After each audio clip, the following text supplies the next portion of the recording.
I have four here.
Now,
Hello, this is Maria. Can you hear me?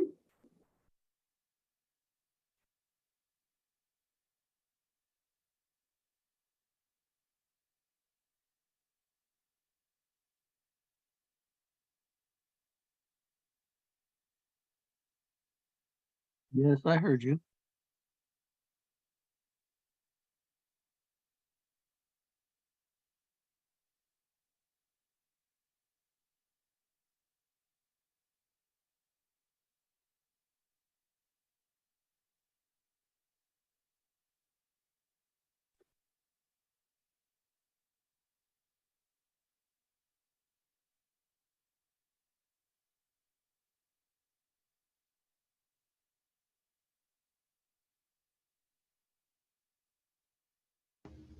Hi, Ann and everybody from Barb. Hi, Barb. Good evening, everyone.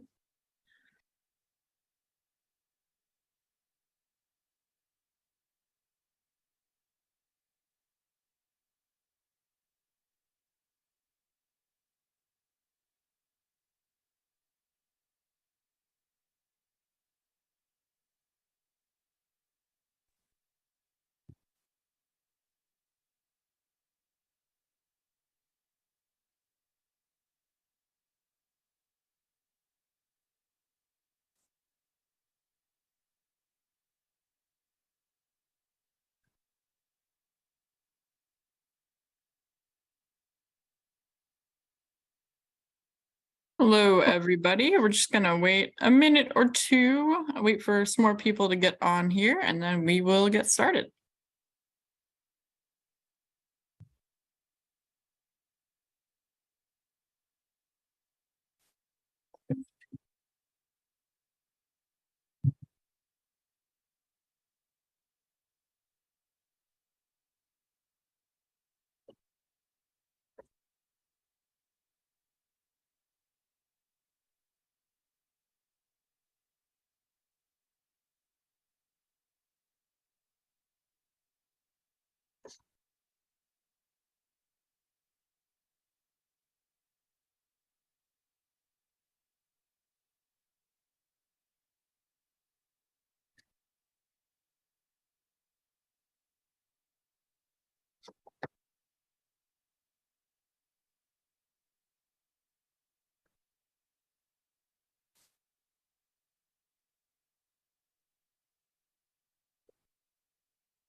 Hello, everybody. Welcome. I think we have some of the PCCEP members we're expecting, still waiting on a few more to trickle in. But I think, yeah, we can start sharing screen.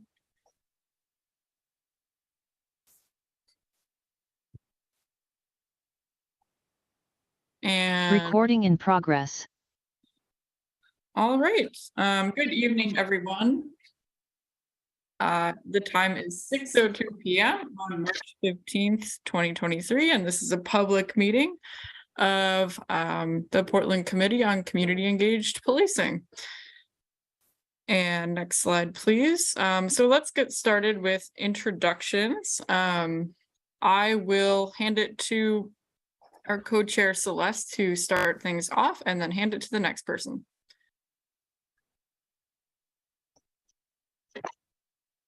Good morning, everyone. Oh, good morning. Wow. Okay, time check. Good evening, everyone. How are you doing?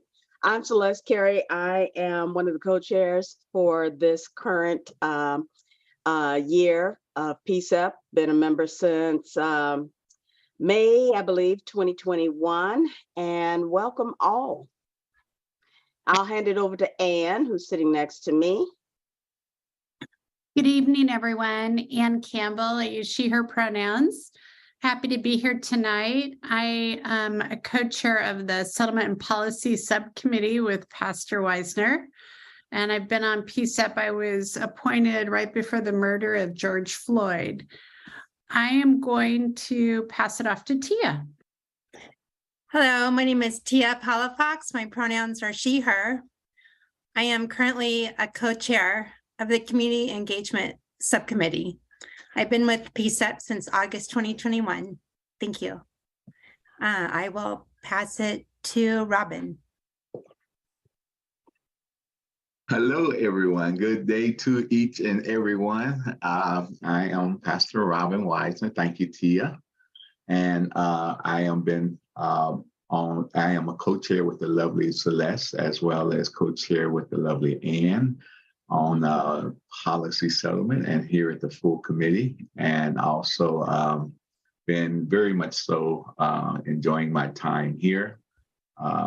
And again, passing it off to, let's see here. Who is there another one that I can't see here? Dory, do you see someone? So Nathan's here, Ashley's here. Okay. Ashley, go ahead. There we go. There we go. Hi, Ash. Hi, Pastor Weisner. Thank you. Ashley Schofield, she, her, them pronouns. I have been I'm part of the new class of PCCEP members. It started in August of 2022. And I am also one of the other co-chairs for the Community Engagement Subcommittee. And thank you all for being here. Did I hear Nathan was here? Nathan, how about you? Hi, everyone. Nathan Castle, he, him pronouns.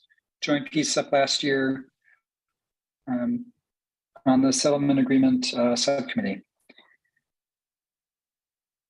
And we also have one of our new members here tonight, Scott Lotta, and I think tonight is his first meeting.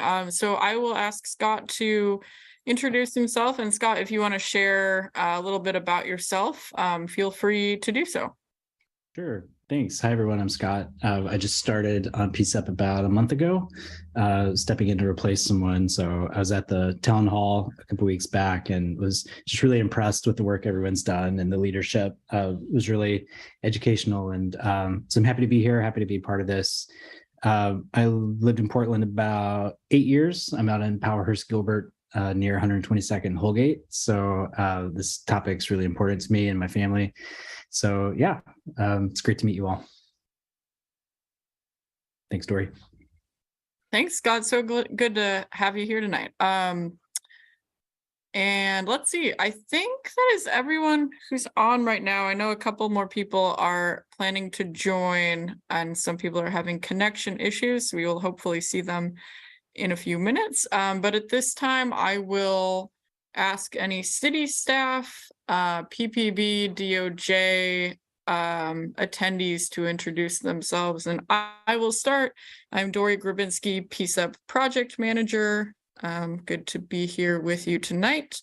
And everybody else can just jump in. I'll jump in. Good evening, everybody. My name's Stephanie Howard. I work in the mayor's office as his director of community safety. And forgive me, I'm en route home, so I'll be on screen in just a few minutes. Hi, everyone. My name's Samir Canal. I'm the Advisory Boards and Commissions Manager in the Community Safety Division, which administratively houses PCCEP. Thanks so much. Thanks, Samir. Sorry to jump in at the same time. My name is Jared Hager. I use he, him pronouns. I'm an attorney with the U.S. Department of Justice, representing the plaintiff in a case that resulted in the settlement agreement that you've heard about. Also serve as the monitor of that settlement agreement. And very pleased to be here. I am in my car, but I am not moving. As I do head home, though, I will turn my camera off and be hands-free. But I appreciate everyone's work here, and welcome, Scott. I appreciate your service to the committee.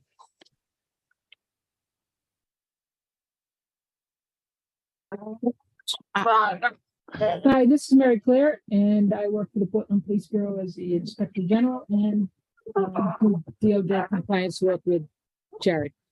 Thanks. Hi, I'm Sarah Ames from the City Attorney's Office. I support PCCEP by offering legal advice on public meetings law and related legal issues, and also work for the city representing the city in the Department of Justice Settlement Agreement. Good evening, everyone. I'm Michael Leisure. I'm the Assistant Chief of Services for the Portland Police Bureau.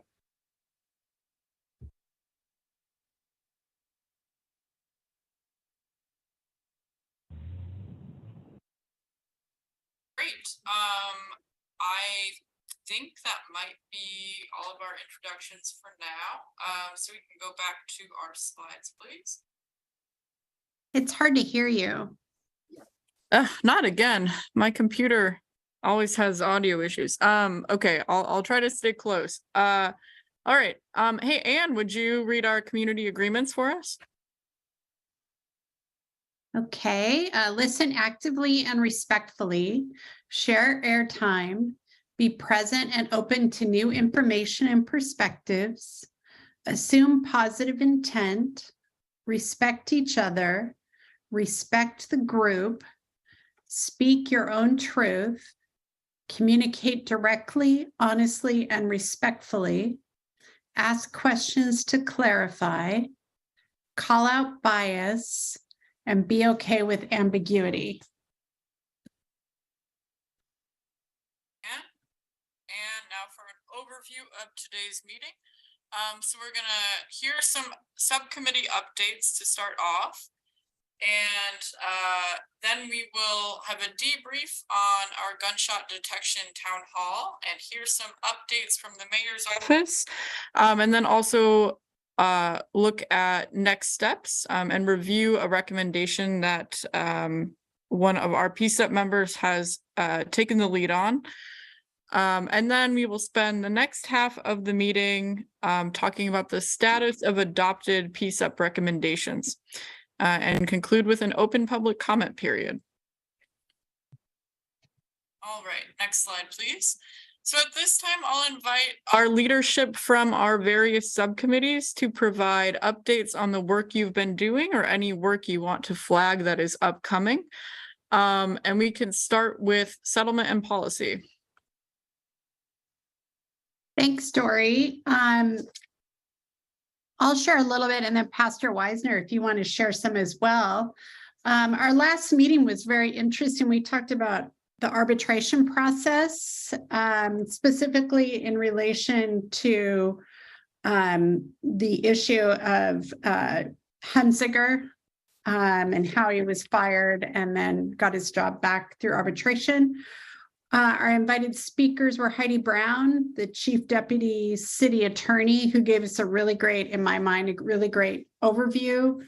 We heard from Mike Fromm with Portland Police, the Deputy Chief.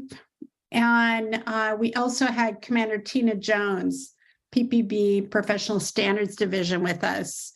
All in all, I thought it was a really interesting discussion and I learned a lot. And then we pivoted to talk about ShotSpotter, and I'll let Pastor Wisner talk about it, but it was my personal observation that the community does not want that product. I heard that loud and clear. And Pastor Wisner, did you have anything you wanted to add? Everything you covered. I think we had a great turnout as well as very informed, a lot of learning. I've heard from everyone who's attended it that the information that was provided was clear. And not only that, the community in itself had a lot of takeaways. Excellent. Thank you both. We can now go to the Racial Equity Subcommittee. Byron is not able to join us this evening. So Celeste or Pastor Wisner, do you have any updates for us? Celeste, I don't believe we have any updates other than what we had talked on the last, which was, if I'm remembering it correctly, the engagement of how that officers' disciplinary action happened after an incident that took place with an officer in Hillsborough. And we had the directive and Tina Jones, as well as, I can't remember who else was there, that informed. Marlon Marion. Marley, they informed us on how the directives and the areas of how it kind of works through the discipline and how the Bureau manages those concerns when they are defined as criminal misconduct. Celeste? That pretty much gets it. And that was our January meeting. Yes. Great, thank you both. And then lastly, I'll hand it to Tia for the community engagement subcommittee update. And I will mention the gunshot detection town hall. That's our next agenda item. So this will just be an update on other ongoing tasks in that subcommittee. Tia?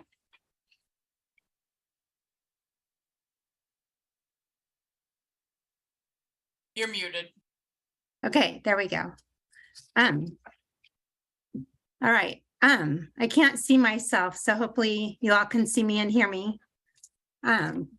This community engagement subcommittee has been working on a community letter that we have written together that is giving a quick blurb on what PCCEP is and including our mission statement, updates on the new and improved PCCEP and our new subcommittees, really breaking it down so the community can understand what our goals and missions are at this time. And right now we're just trying to finish that up together so it flows nicely and then get that out via emails and mailing. So the letter has been something we've really wanted to put together as a group so that we can engage with the community and let everyone know who we are and what we're doing. The second thing we've been working on is who those people are, who the letter is going to, and who we really want to outreach with.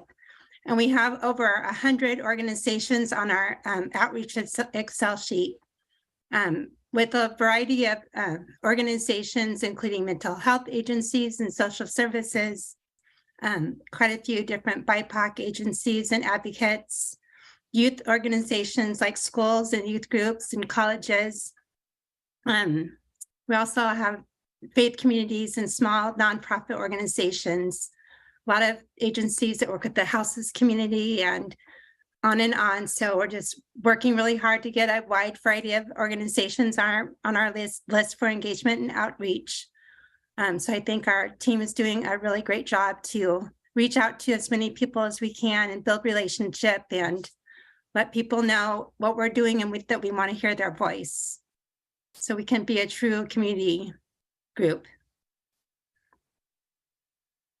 And the gunshot detection town hall is an example of what we would like to continue to do, continue to hold space for community input and hear the voices of who wants to be at the table and share their opinions and thoughts and feelings so that we can move forward with our recommendations to the city and the police department. And we do have a recommendation that's coming out of our community engagement subcommittee that we'll talk about today. I think that's all the updates for now, unless Ashley wants to chime in on anything else. Nope. Thanks, Tia. Thank you. Wonderful. Thank you, everybody. Next slide, please.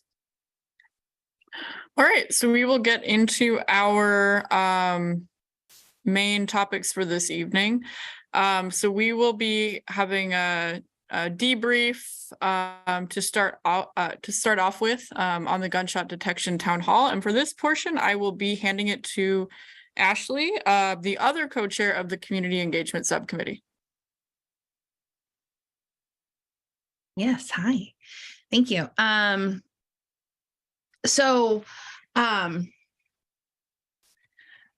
Sorry, I guess I'm just reading the slide. I guess sorry, I didn't realize I was starting it. But so guys, we're excited to come back. We heard on March 1st, we hosted our town hall on the gunshot detection technology. Over 120 people came. It was great. We had a lot of people speaking up, but we also had a lot of feedback in the chat. So we took all of that.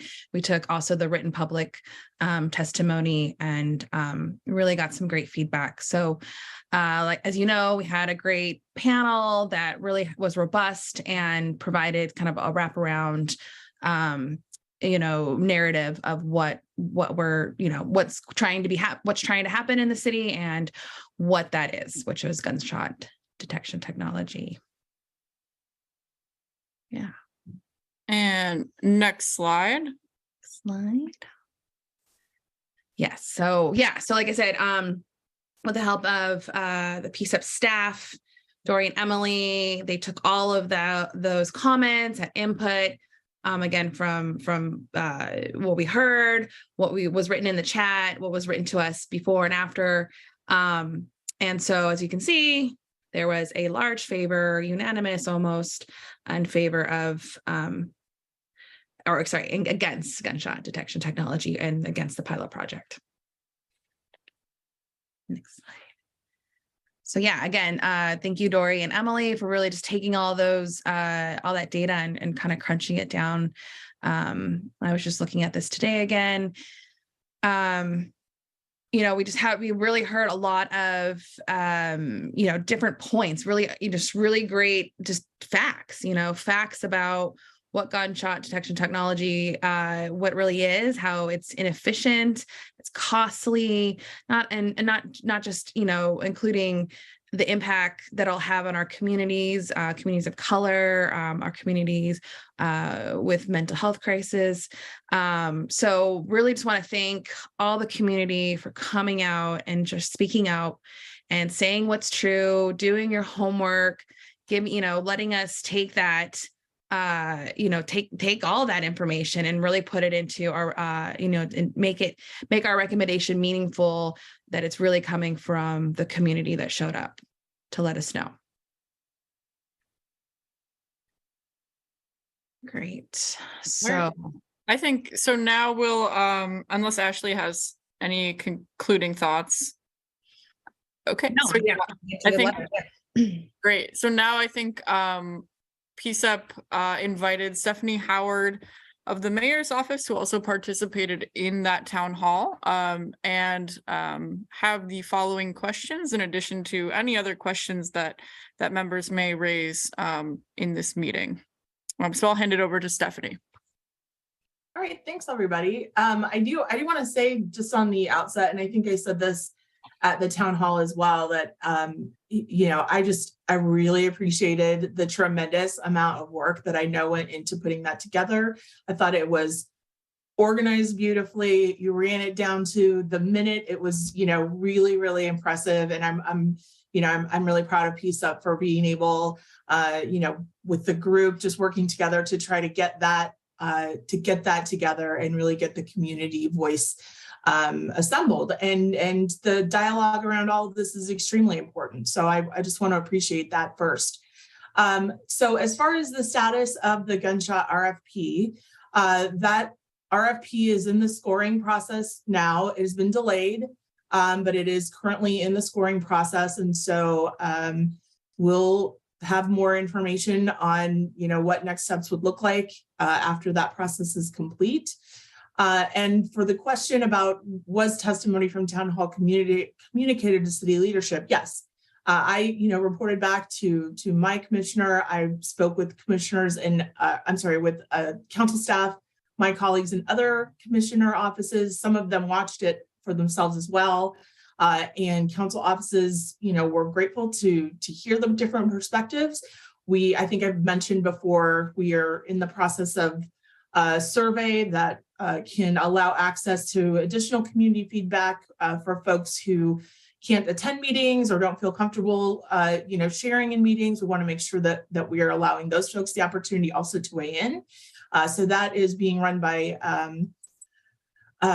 Portland State University. So those folks are managing that, and I'm hopeful that we'll have some additional info from that soon. That will, together with all of the input that we received from you, from the community group that recommended the pilot or the program. We want to, you know, have as much information collected as possible and let that inform the decisions. So all of the work that you did on that is very, very appreciated.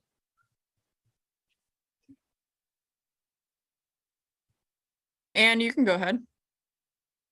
Thank you. And thank you, Stephanie. My concern is this: after all that we have heard, and I've been in other meetings in community meetings and heard the same thing, it doesn't appear that the community wants this technology. And I'm just really wondering why the mayor's office, the mayor and others are pushing this forward. I don't understand it. Again, I'll say this recommendation came from a group of community members as well. We're trying to provide as many opportunities for people to communicate their views on it, whatever those views are, so that the decision, whatever it is informed. And, you know, I hear what you're saying, but we have to try to be as inclusive as we can in the discussion, and we're just trying to make that as full of a discussion as we can. We did receive feedback, you know, from people who did not feel comfortable voicing their differing positions at that town hall and in other places. And so we're trying to just make a pathway for those who don't feel comfortable speaking in meetings to share their opinion as well. But, you know, again, all of this information is being used to inform what decision is made.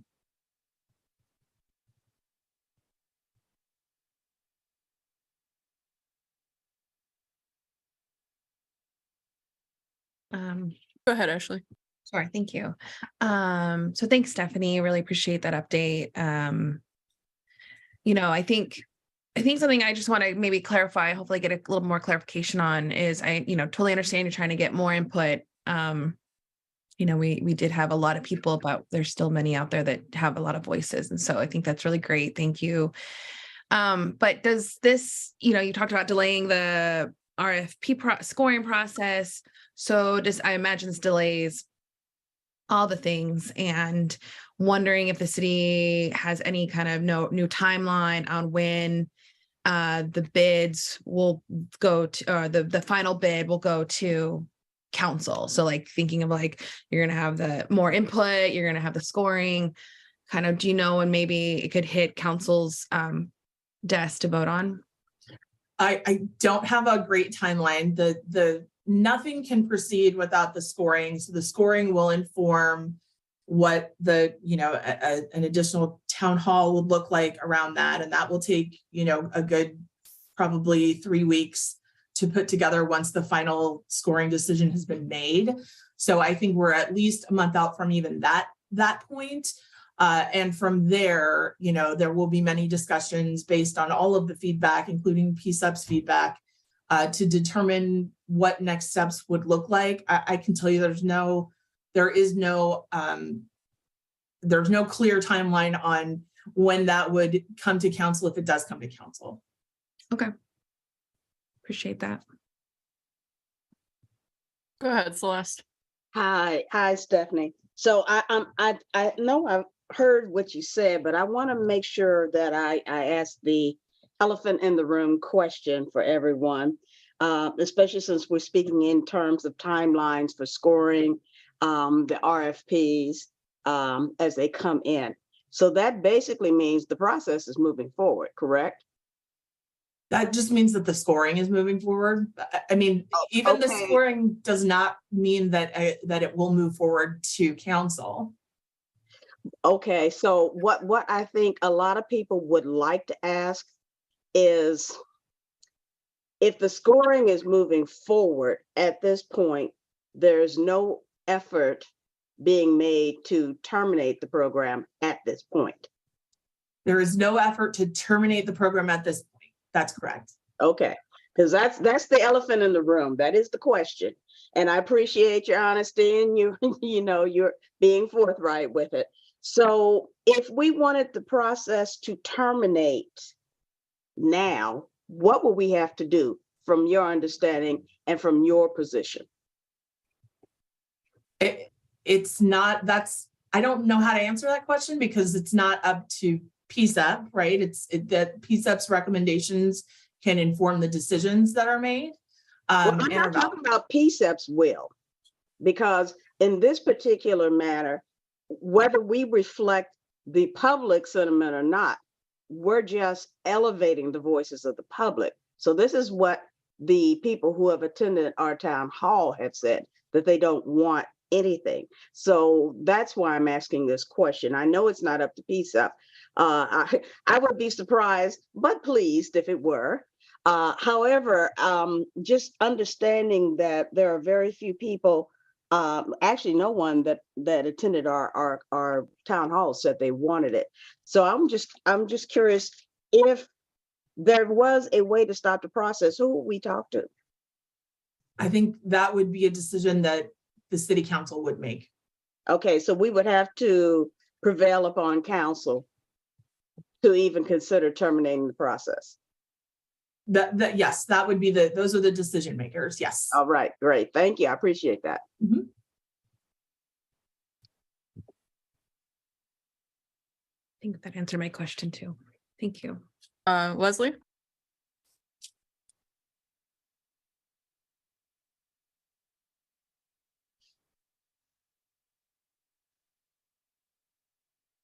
Leslie, did you have your hand up? Can't hear you. Can you hear me now? Yes. Sorry, I had to re-download Zoom. Dory knows all about the issues that I was having. Sorry. Yeah, so I think that answers my question too, but I just kind of want to get on record just for clarity. The reason that this is moving forward, or like where this came from, is because it was a community group recommendation similar to PCCEP, right? The FitCon. So that recommendation, that's what's moving forward. So similarly, how our recommendations couldn't be shut down, that's why we can't shut this down until like it gets to city council. Is that what I'm understanding correctly? I'll be honest, I'm having a little bit of a hard time, but I think I understand your question. I mean, it would not be unusual for community groups to have different views on something and make different recommendations. This process began from the FitCog recommendation. So yes, that's how the process began. And the process is just underway, but it will be, in order for this to either pass or to be to be halted, that would be, city council would have to make that decision. Cool, thank you. I just wanted to, I think you can hear me better now. I pushed my microphone once again. Yeah, and the reason, I wanted to get that is just to clarify how these processes and recommendations happen, to make sure that expectation of any PCCEP recommendation also is, carried forward, and nobody can shut it down and it can't. I just want to make sure that those guidelines are made. Well, and I think I understand your question a little more. So, the recommendation from FitCog, just by being made, didn't mean that the process automatically started. That recommendation was discussed with the mayor, with the police chief, and the mayor and the police chief, based on the chief's recommendation, that is how the pilot process that was recommended began. So I'm sorry, I think I left that step out. Okay, so, and at that point, the community didn't get really engaged. Right. At FitCog meetings, there was discussion, but right, there was no town hall. There was not. No. Okay, just wanted to make sure to understand that. Thank you. Thanks, Leslie. Celeste, did you have one last comment here before we move on? Yes, I'll make it brief too. Leslie's question did open up another train of thought, which is, and again, it's a difficult question. Given the fact that the process has been tainted with concerns of improper lobbying, et cetera, and that the city has previously had a precedent of aborting processes that were tainted, what have they told you to tell us as to why they're not going to abort this? Or has that question even come up, that conversation come up? I mean, that specific question has not come up. The the discussion has been around considering the input and, you know, understanding that the investigation that is ongoing with the auditor's office, you know, we want to support that process and, you know, let them do their good work. And then, you know, we can determine what happens, whether there was undue influence or not, and all of that based on the auditor's investigation. Okay, thank you. All right, I think we can move on to PCCEP next steps after that update. Thank you, Stephanie. If we can, all right, so as mentioned, Ashley, co-chair of the Community Engagement Subcommittee, has drafted a recommendation for PCCEP to review in this meeting, which we are going to do now. And Ashley, I will turn it over to you, and I will pull that up. Unless Celeste, if you wanted to speak on process very quickly, I know you had mentioned that.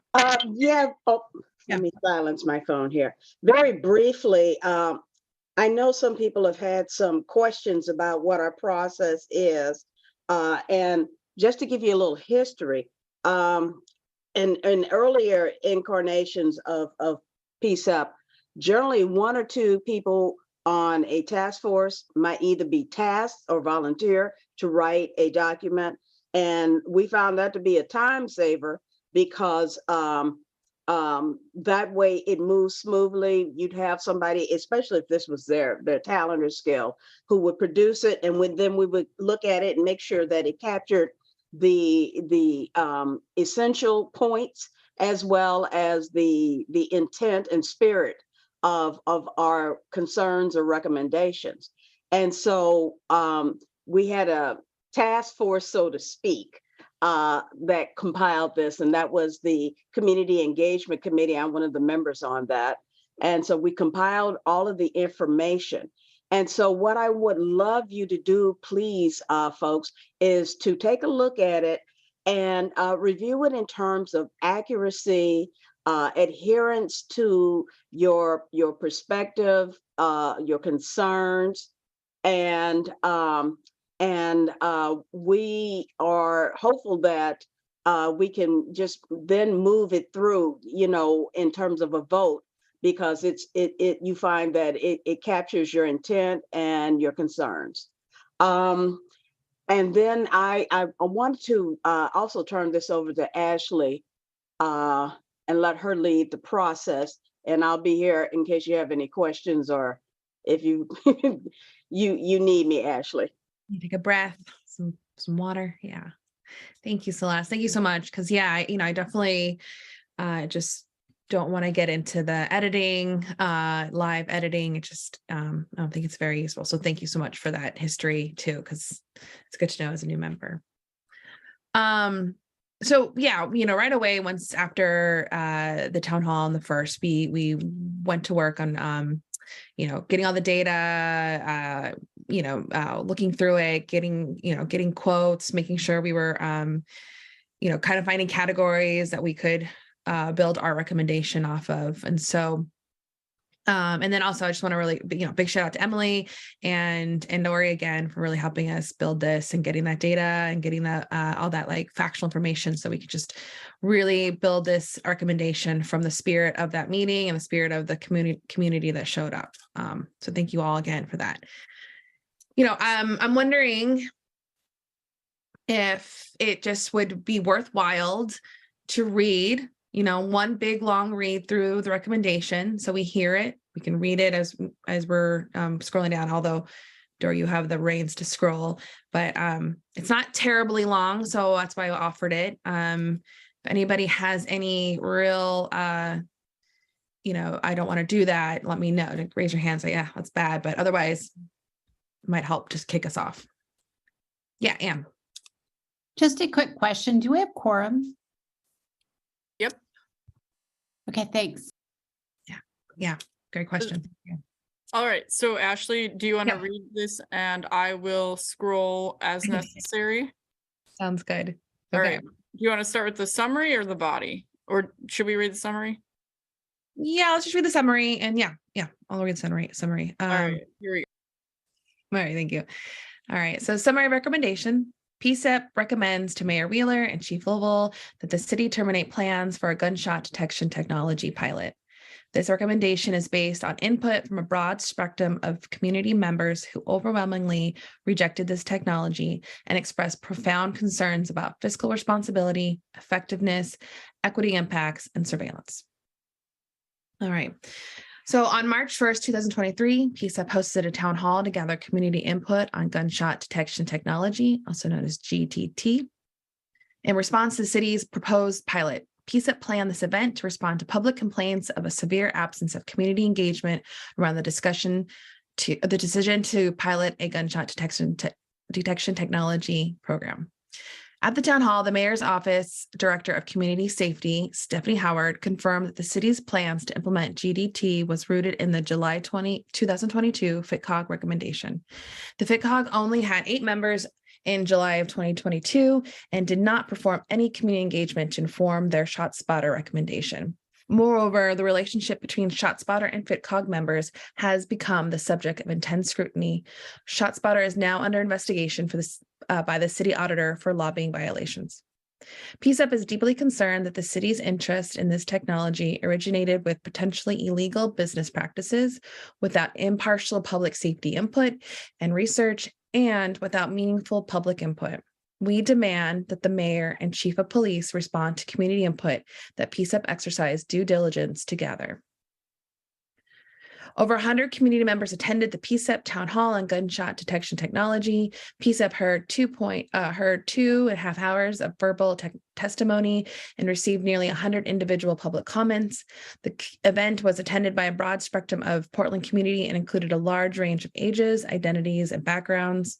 We heard from people who live in neighborhoods most impacted by gun violence, who are part of the business community, who are organized around racial justice, and who have expertise in public safety. The feedback was resounding. The Portland community does not want gunshot detection technology. The main categories of concern are outlined below. Gunshot detection technology is costly and ineffective.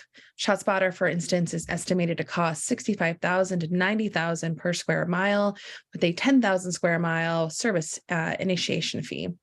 From an analysis of 40,000 reports, the MacArthur Justice Center and the Chicago Inspector General found that 89% of ShotSpotter dispatches in Chicago resulted in non-gun-related crime, and 86% resulted in no crime at all.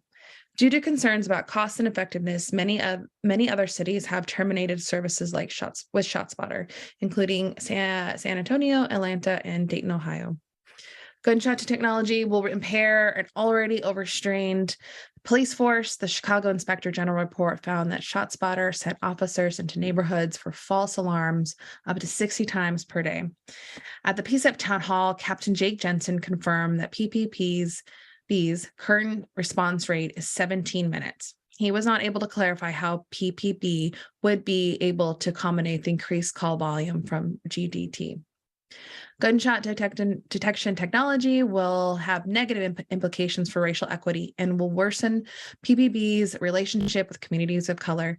Community members question the city's lack of large-scale engagement with residents who live in neighborhoods where this pilot could take place, particularly members of the BIPOC community.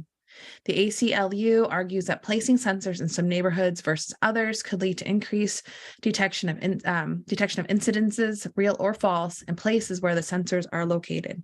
This may distort gunfire statistics and create a circular statistical justification for over-policing in communities of color.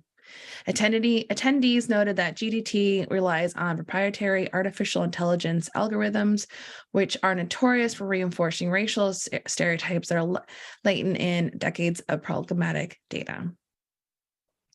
Town hall attendees also cited the tragic death of Adam Toledo, a 13-year-old Latino boy who was killed by police in Chicago after ShotSpotter alerted them to the area for an unrelated incident.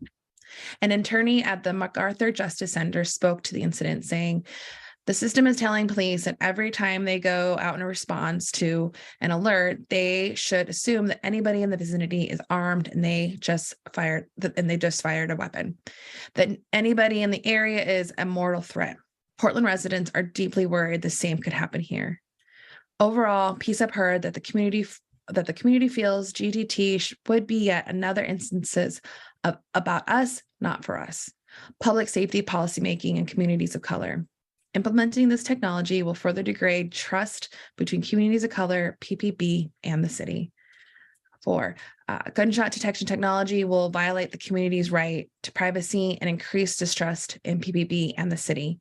Many attendees noted that the potential privacy infringement of placing live microphones in public spaces. ShotSpotter has captured voice recordings that have been submitted as evidence in court. 5, gunshot technology will divert resources from real solutions to Portland's gun violence problem. And lastly, community input is only listened to when it aligns with leadership's preconceived plans. The circumstances surrounding the FITCOG recommendation and potential lobbying violations are deeply concerning and cast doubt upon the technology as a whole. So these PCCEP recommendations to address these community concerns. Number 1, PCCEP demands the mayor Wheeler and Chief Louisville accept this community input and terminate the gunshot detection technology pilot. We demand that the RFP selection process be abandoned. PCCEP agrees with community members who express confusion about the city's plans to have another town hall on which GDT vendor is preferable. The community resoundingly stated it does not want this technology at all. Of the 94 individual public comments received, only 3 were in favor of GDT. A vendor selection town hall will only reinforce the public's assertion that the city is inauthentic when it comes to valuing community input. Number 2, PCCEP recommends that the resources and funding for gunshot detection technology pilot be reallocated to alternative solutions for gun violence reduction. PCCEP is interested in hosting future events to gather input about community-centered gun violence reduction efforts. We would be happy to partner with the mayor's office on this initiative. The PCCEP Town Hall and GDT was a successful display of a respectful, informed community dialogue around policing and public safety. By acting on the recommendation PCCEP has laid out here, city leadership has an opportunity to build genuine trust with the community. We submit this recommendation in the 9th year of the city's settlement agreement with the Department of Justice, which concerns PBB's history of using excessive force on our community's most vulnerable. We hope our leaders remain committed to fulfilling the settlement agreement and support our community engaged policing policy recommendations in order to help PPB rebuild trust with the public. Whew, take a little break. Great job, Ashley. That was a lot. GDT is like, that's a hard set of words together, but yeah. So, okay. Yeah. So, let's just open it maybe up. Want to take a break before you read the end of it? Oh yeah, we can. Yep. Do you want to read the end story or go back down? Or I can read it. The end is sort of the that evaluation framework, like what the impacts are for these portions. We can read those out loud if people would like, or we can just leave that to everyone's review. We can put that in the chat. It's up to you.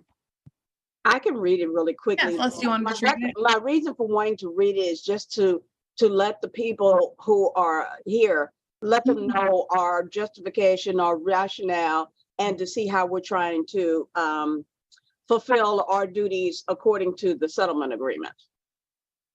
So the very first thing, how does it address barriers to racial equity? We're working to, we want to promote trust, but this particular effort would erode any trust because it can lead to over-policing and already uninvested areas of the city. How does it improve outcomes for persons with mental illness?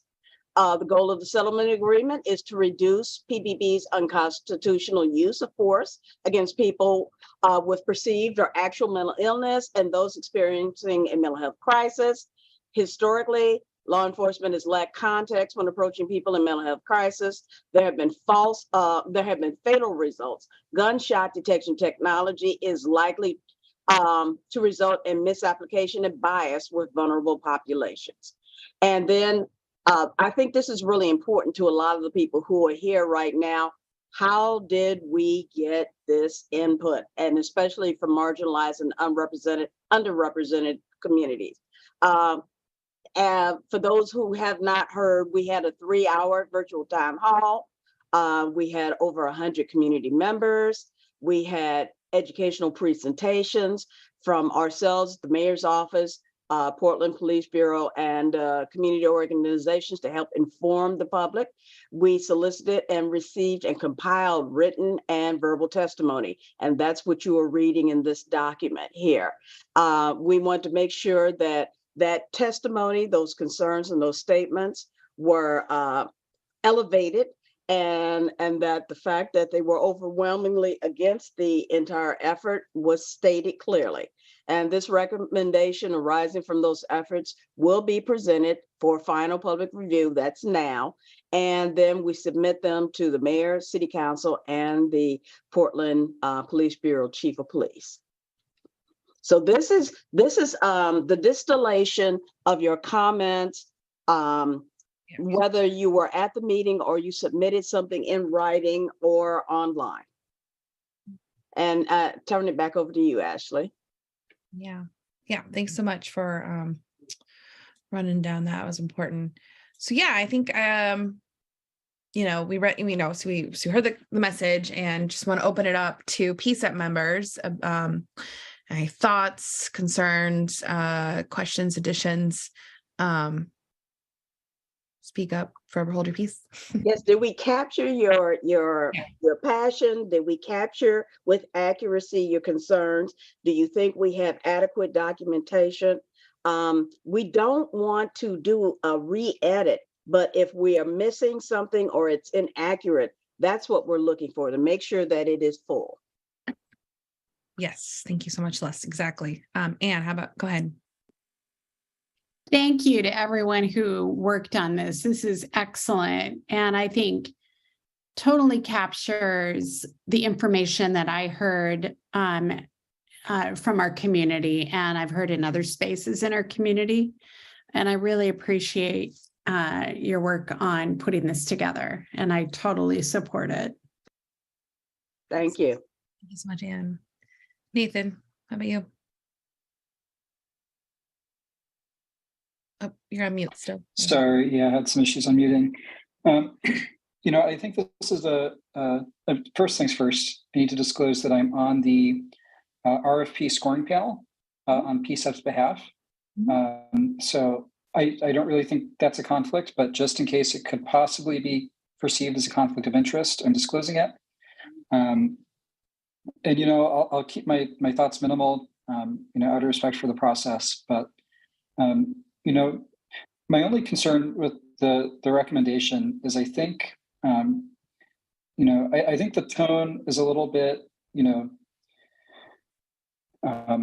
unnecessarily, dismissive and disrespectful of the people who came forward with this recommendation.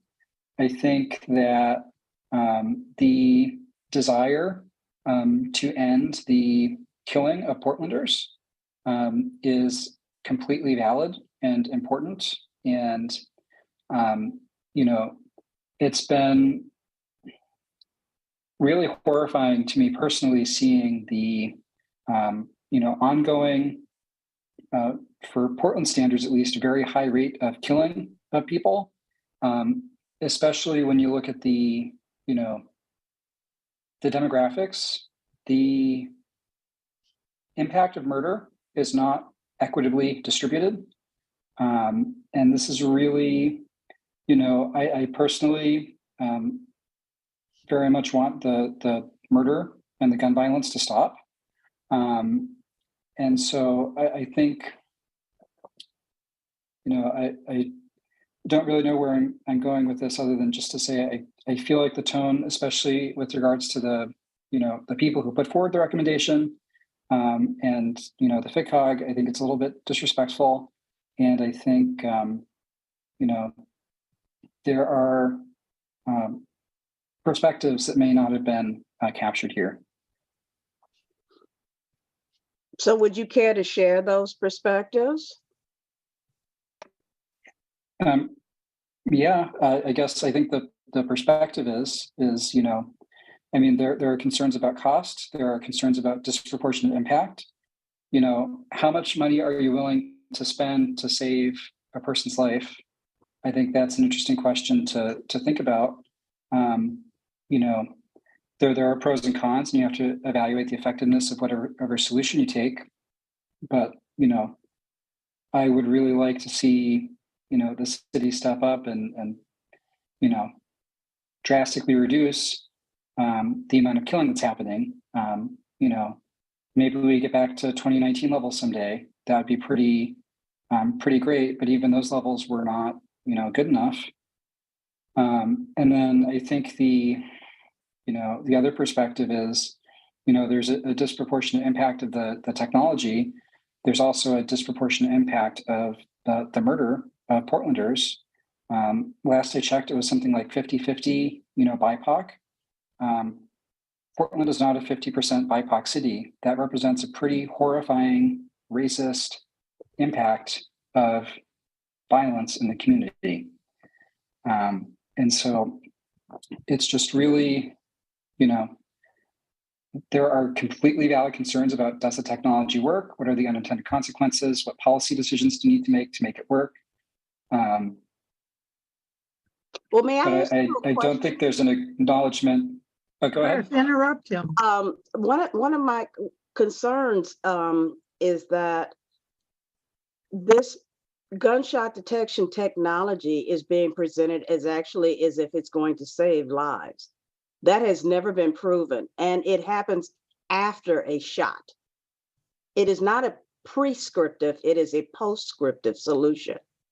And so as a person of color and as someone who has almost 30 years in public safety, I'm still looking for proof that this is actually going to reduce shootings, because it only activates after the gun has been shot. And that's just one reason why a lot of people have spoken up against it. So, I mean, it's not as though we are ignoring it. We have yet to see that it's effective. And we're trying to get evidence-based statements in front of the deciding body. And so we try to use evidence-based statements in this document.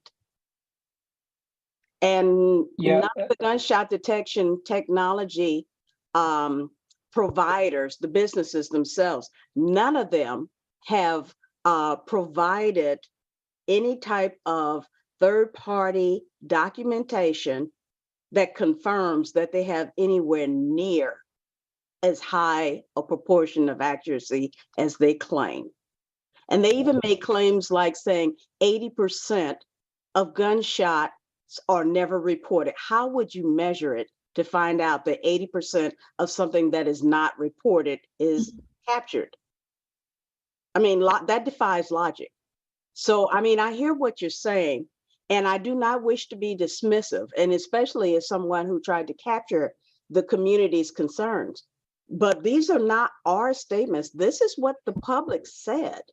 And these are the things that people who specialize in capturing statistical evidence of the efficacy of public safety solutions, this is their findings. And we did we invited folks to come and speak, but no one's provided the real evidence-based information providing proof that these technologies actually reduce death.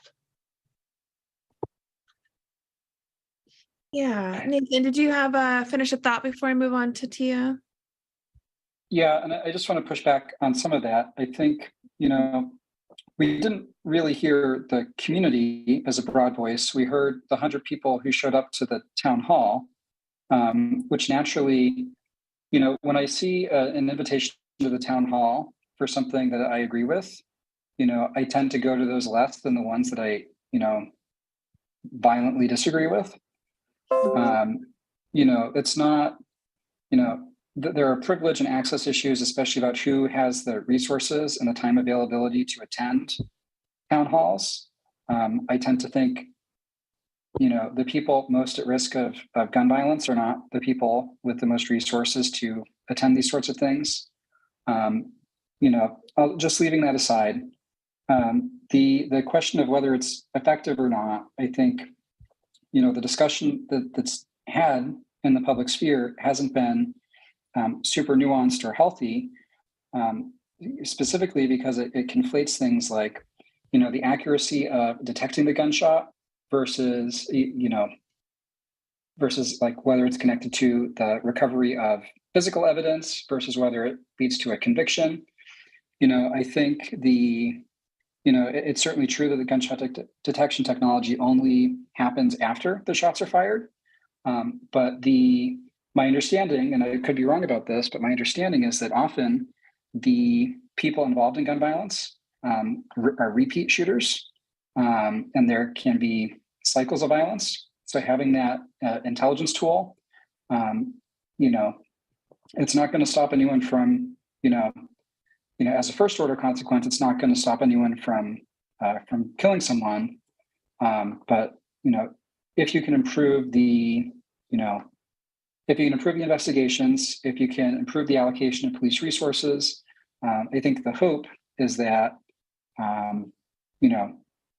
through improved efficacy, that you can tamp down on some of these things, intervene in some of the repeat shooters, interrupt the cycle of violence. Again, I'm not making any comments or judgments on the cost effectiveness, on, whether or not it's worth it, on the policies. I just, I think there's a tone of assuming that the people who put forward the recommendation are completely out of line with the community desire, and are, driven by some sort of false motives. When you're, I think, desperate to stop the killing and to save the, however many people are going to die this year from gun violence, whether it's, 50, 100 people, I think the tone of the letter isn't always warranted. I will stop talking now. I just, there was some Q&A going on, so I'll stop now. Definitely. Yeah, good discourse here. I just feel compelled to respond to one quick thing, and then I will pass it along back to Anne. But I just do want to acknowledge the good work that the Community Engagement Subcommittee did they did not brand the event in any particular direction, ideology. I think they did a really good job with that. So Nathan, I just feel compelled to gently push back on the assumption that people attend events they agree with, because I really think that was really well done here. People, I think the points about access and virtual spaces are very well taken. But otherwise, I thought the variety of panelists and the branding as a whole really did support a neutral space from at least a public presentation standpoint. And now I'm gonna pass it over to Anne, or actually, sorry. Yeah, we'll pass it over to Tia, actually. It's okay. Thanks, Dory. Yeah, Tia. Okay, thanks. I was really trying to be present with the last speaker, Nathan, so I'm hoping I can remember my train of thought. With the reading the recommendation, I really was in agreement. I'm just clarifying that after I went through all my notes in the chat, I was pulling out quotes and both the verbal testimony and in the written testimony, and the different quotes that we were sending in, are those summarized in this statement? We're not quoting people, we're summarizing all right, okay. Well, we could, I was, just quick comment, we could do that in our own testimony. If we go to city council or something, we could pull some of those quotes. So I just want to throw that there. Go ahead.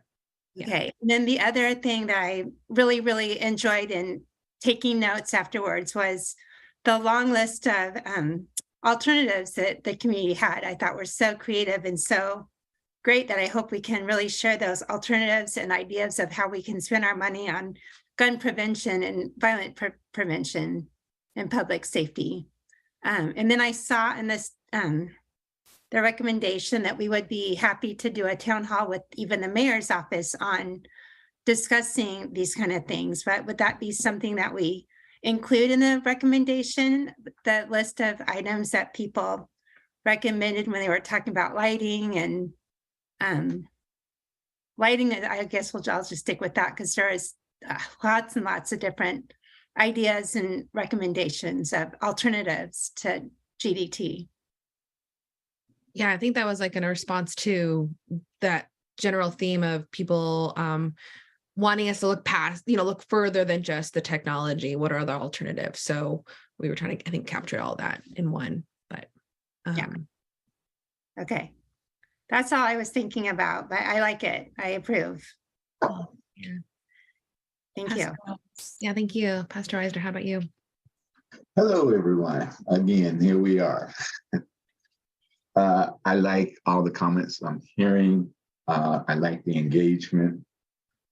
Tia, thank you for so much talking about the parts of what you, and Ashley, of trying to capture all of the sentiments of the community itself, which is a very difficult thing sometimes to do. But I do think it was very well done in that thought there. I do have to strongly agree with Nathan in every sentiment of I heard. Going toward the areas, if I can, I would like to find out on the document of the graph. Could we bring that back up, Dory, please? And go to the demographic area after the percentage of agree to disagree, if you don't mind, please. Yep, just a second.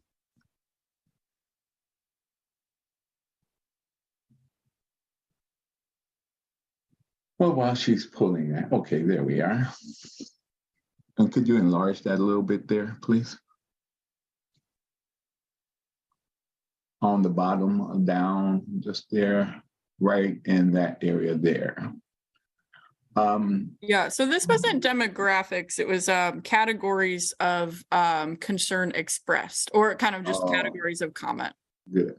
That was going to be my point. I wanted to, because the document is talking specifically cultural perspective, harm and cultural agreement. Did we, Ashley or Dory, Emily, Celeste, or did we capture the demographic amount of people who spoke in those areas, agreed to disagree? Is my first question. Because again, in that, we're specifically talking demographic of people of color, I've heard. I don't know that number to state that it was strongly recommended that the communities that was representing did disagree. I do know the whole overall, there was a consent from what we see here as an agreement to disagree. I like the ideal of being clear when we speak about a person, and especially one like myself as an African American who says that I am against or agreeing to something that I totally did not get my voice in. So I'll leave it there for now, unless there is an, oh, yes. To agree with where Nathan, so let me point to not to ride the wave with him. The language of everyone in the community, such as the FITCOG and the allegations that are out there, I think that is something that has been overlooked in areas of people who come with the greatest intention to do their best. I don't see anything that is really representing what the group had good intentions to do, regardless of whether they made a slip, stumble, or fall. They are volunteers, and they are people who I know have been through some trauma as far as trying to rebuild and capture just what the spirit of everyone is trying to capture: safety in the community, safety. 30 years is Celeste says she's been, so I guess I can match it with her of being involved in some of the areas of where that when gang shootings were high, I was at most of the shootings that took place during the part of the 89s, 90s times. And the concern was what I see now in certain groups who are gathering. It's like this group here who is volunteering, trying to make sure harm and healing is a part of what we can all try to come together and try to do.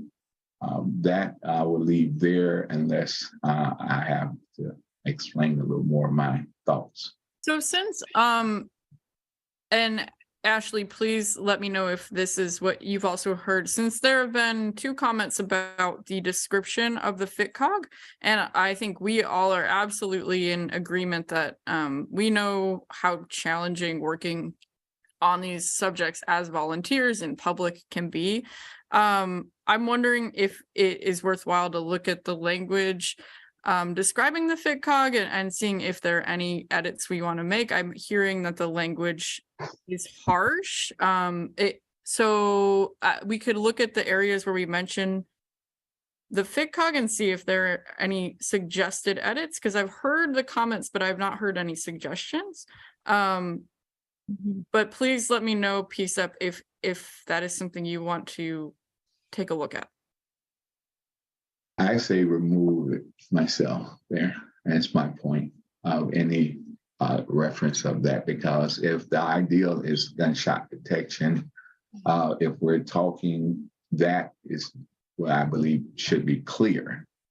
I'm kind of, and I know, and it's not that I have not been involved with all of the things that I'm hearing about, what concerns everyone have about the company, and then dividing the language of the company to the detection of surveillance.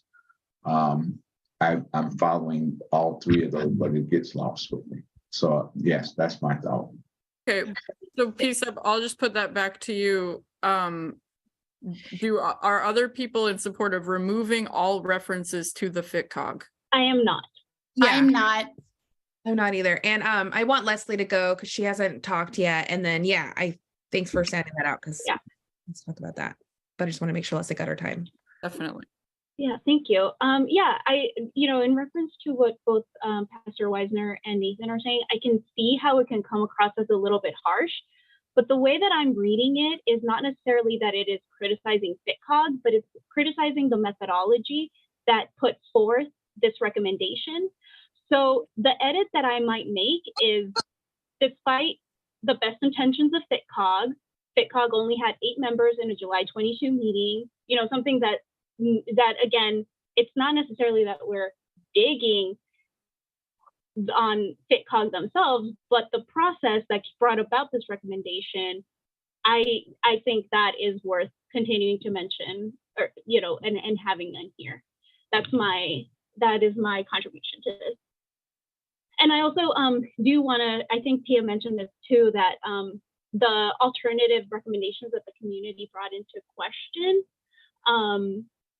about I would definitely reinforce that in the recommendation a little bit, and just talk about how the community members that attended were ready to go on those things. They just basically needed the city to say go, and then we could so I would maybe integrate that a little bit more and just reinforce that. Thank you.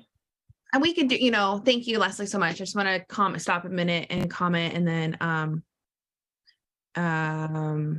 we can, it looks like Ann and Pastor Reiser have their hand up, but maybe we can quickly stop and talk about this FitCog thing. And I guess wanted to mention, I lost my train of thought, so I'm going to keep going. Dory, do you think we should stop and fix this section because it seems to be This section here. Oh, Not sorry. everyone agrees with fixing it. With FICOG, sorry, the beginning part. I'm sorry, Ann, what did you say? Did you say not everyone? Right, not everyone agrees with making any changes there. No, and I know, just- I'm not saying let's change it, I'm just saying let's talk about it, and because that part, I think, I agree, we should keep it in there, I think, but I like Leslie's comments about changing the wording, we could do that, and then maybe we can come back to that, because that's what I wanted to say, the recommendation part about incorporating more of that active, what we can do afterwards, I think that can be like a follow-up conversation to get into those details. So that's what I wanted to say, but yeah, let's talk about this. Thanks, Dory. Yeah, like I think that just sort of I think I hear what Nathan's saying, I hear what Pastor Ryder's saying, I hear what Dory's saying, like it's I think we've done a really good job at not saying, hey, FICOG, you really did mess up, even though there is like this trail that says that, and that there was all this good intent. Although I will say, I heard that there was a FICOG member at our meeting at the town hall, and they weren't being very kind to the comments of people who were standing up and, talking about their trauma in this space. So I think I don't think we're in the space to like protect FICOG in any way. And I don't want that to come out of this at all. Despite their good intentions, I think that allows some room to say, hey, they only had 8 members. They weren't doing the community engagement stuff because, maybe we could talk about maybe that's not the right wording, but we shouldn't let this get removed because this was a big piece of the puzzle of why we are here today. It's like FICOG, there was some stuff and everybody knows about it. And we're trying to make this recommendation as neutral as possible, but we are laying down the facts. So Pastor Reisner, I hear what you're saying about being like more intentful and focused, but this is just part of the story. This is part of the narrative. This is part of why we had the town hall for people to come. So I will put down my And with that, we're gonna go in line though. So I think Anne. I just thought you referenced me. I was gonna. Oh no, yeah, I'll give you a second after Anne. Yeah. Thank you, and thanks for all the comments. I really want to once again appreciate all the work that went into this document and the time that many members spent in meetings or in listening to our community. And I would like to keep it just as it is. I don't think that we need to change our tone. If you were at the town hall, you heard the tone. So I think it's good just as it is.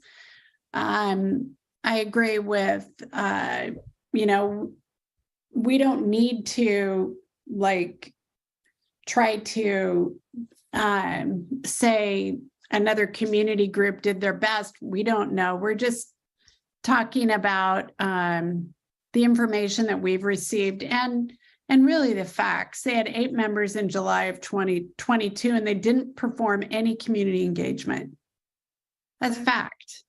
So I am not interested in watering this down at all. And I do know that I think it's nice that people have their opinions and want to share them. I appreciate that. But I want to keep it the way it is. Yeah, thank you, Anne.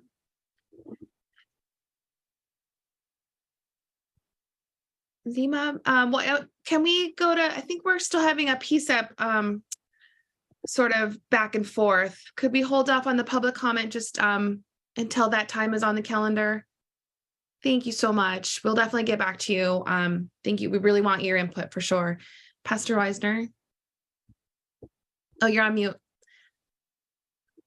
Thanks again. And again, the recommendation I heard is community input. I'm full in support of capturing the communities and their decision of what they would like. I want to say that. Earlier, I also say, just for disclosure purpose, I heard Nathan mention his point of disclosure. I want to also fully disclose also, if there was a thing to say ever, is that in the beginning of all this discussion, I had details and information that had came from Eagle Technology, had talked with them about their technology as well. When I began to understand between shot spotters, technology, gun detection, algorithm, and all these things, I did my own homework, being in touch with and trying to figure this out. Back to my point. FITCOP. Are we asking the mayor to talk about FITCOP? Or are we talking to the mayor about shot spotters? Or are we talking to the mayor about gun detection? I'm lost in the areas of what it means about what the FITCOP did. And if that is the FITCOG, how does that kind of line into gun detection? Here at this table, I don't believe that we've done no differently in the research that we have reached out and brought people who have given us the exact same information that we are now aware about when we speak about gun detection technology. Again, it's the sway of information of where that people who are reaching out to try to understand it. I do believe that I'm not an expert of what this all is about until I started, doing my due diligence. And I'm not sure if I even have all that scientific information about whether it does or whether it doesn't. Because again, how I would feel in my thoughts about what it is as an African American or a person who has actually experienced violence with guns that has injected and had problems in my personal life.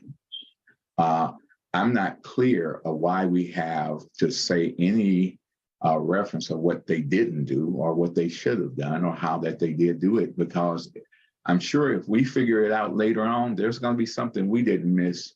And because we didn't hear from the families who really believe that it could have helped or have not helped. Well, I'm going to offer some thoughts on that for a second, since I'm in this chair. Keeping FITCOG as a fact of the process of why we're here recommending this. And they're the ones who recommended this technology with little input. And I understand that there's this, I've not been affected by gun violence. I understand the difference of, that those that have and the breadth, and that they want to move forward with something that could change something. Absolutely. We all want that. But this isn't the answer. And limited information was given about this technology, about this option. This is one of many options that could help. I mean, and it's already proven to not help.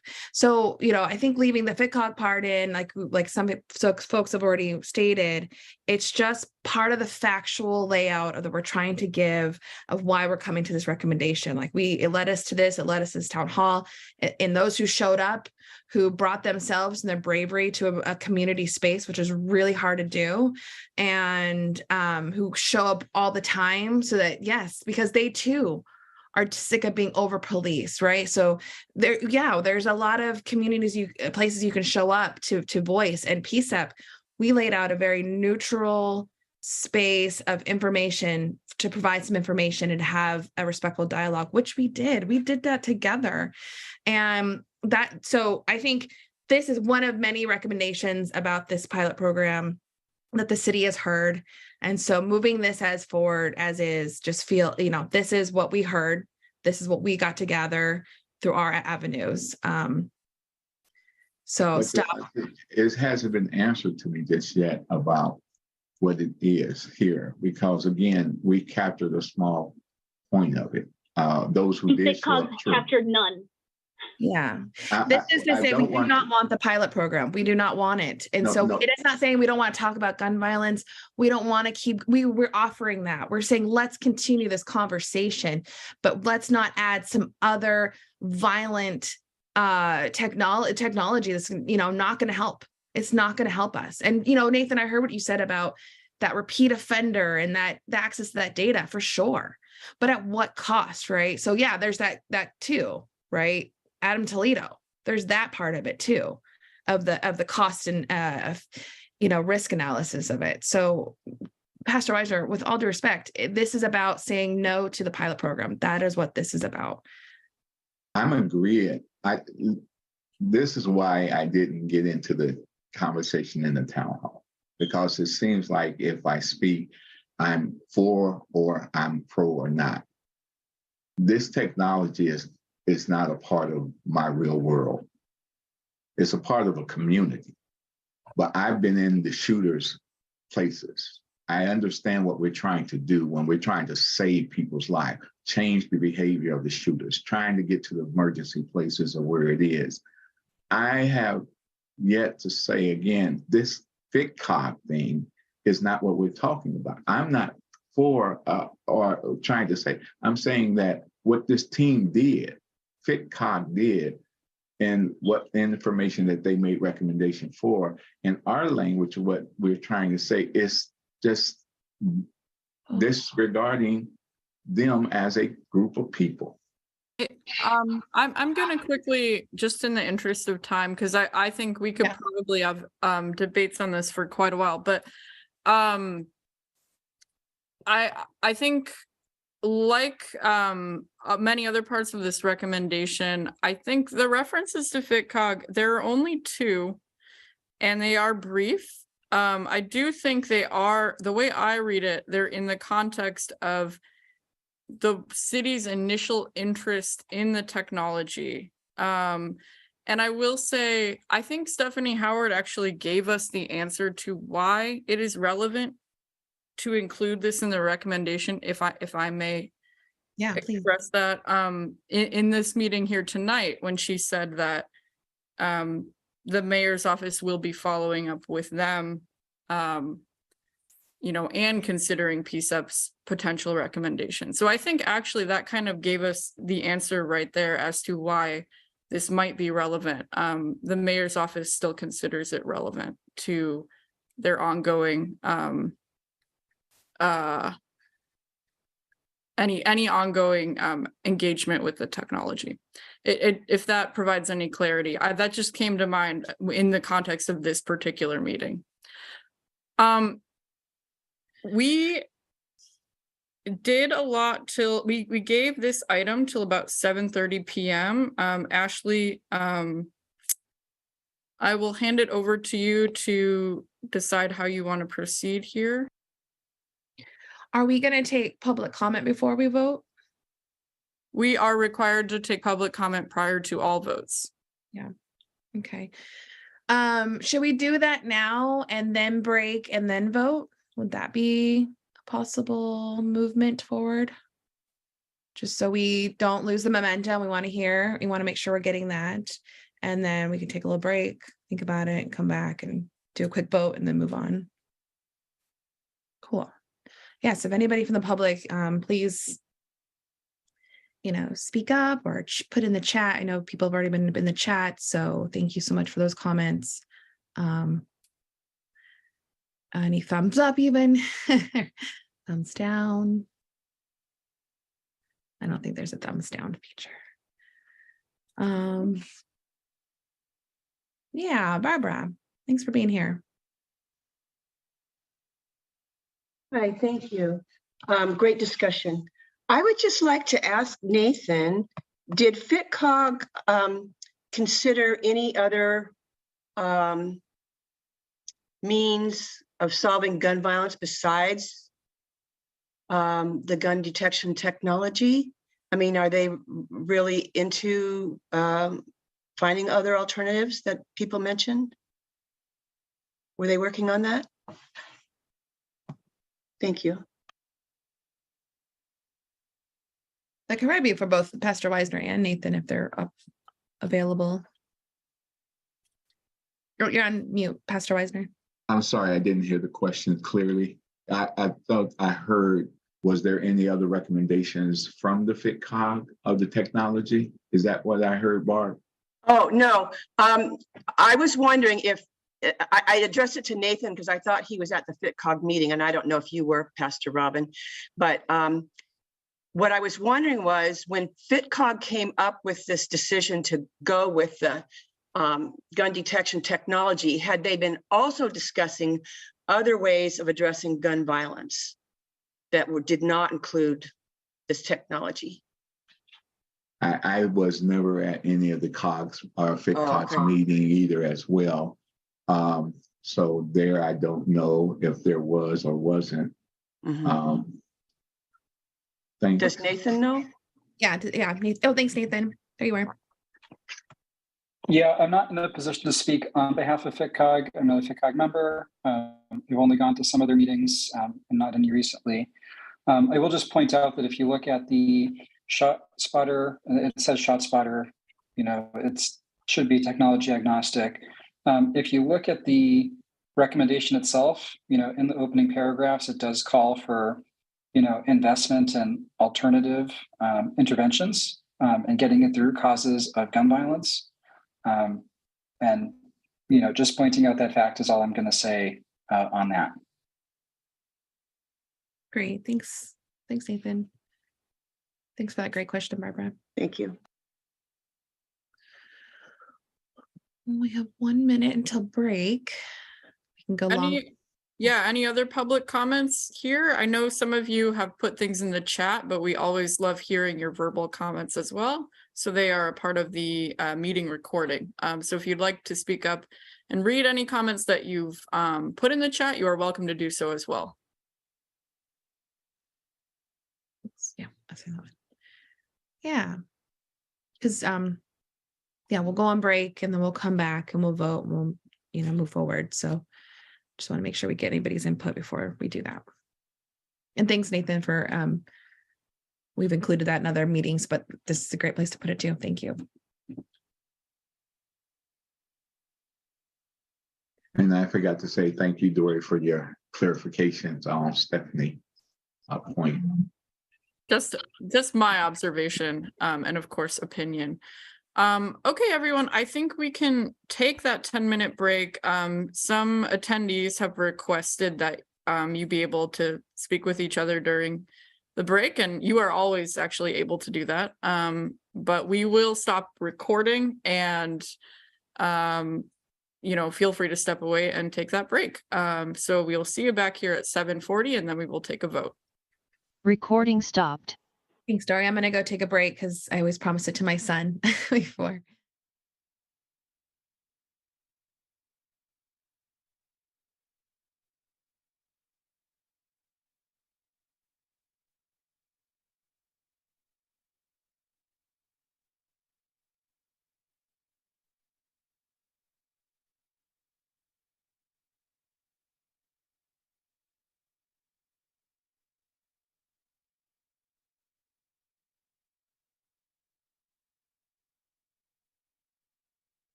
Yeah, anyone can unmute.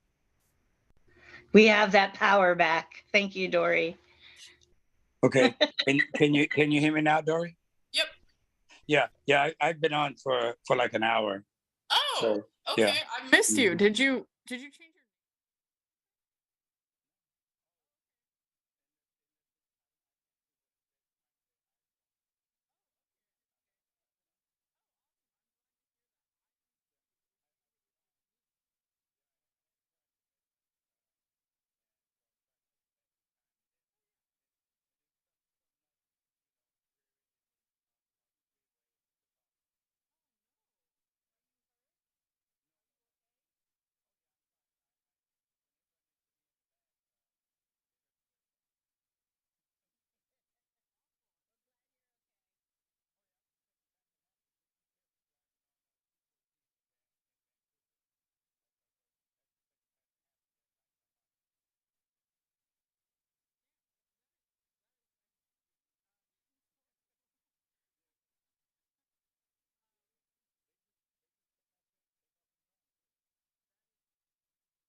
Come back. If Emily could start recording again. Emily might still be on break. Recording in progress.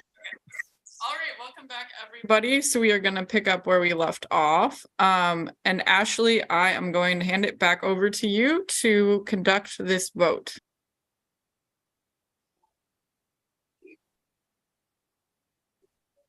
Okay, yep. Okay, thank you. And yeah, I mean, I think we've gotten, public comment. Looks like, people put some stuff in the chat. So thank you for all that. I want to motion forward. I know it's not Robert's rules, but that everyone raise their hand, use either saying yay, or maybe we'll just use reactions, raise your hand that you approve this letter and that we can move forward with sending it to the mayor's office and to the Chief LaBelle's office. Okay, so we got two. I got my hand up. Leslie, thank you. Sorry, I was distracted by Stephanie's comment. Yeah, I know. I'm trying to do both too. I don't see that. Tia, are you trying to raise your hand? Yeah, I don't see the little. Oh, sorry. That's okay. You just like this. Yeah, we've got you. Oh, reactions. I found it. Yeah, reactions. There you go. And Tia, you did ask about the FitCog thing. I think we're gonna keep it as is, and we just add that little part in there about, best efforts. Yeah, I mean, I think it's fair to assume positive intent. We do it for our community groups.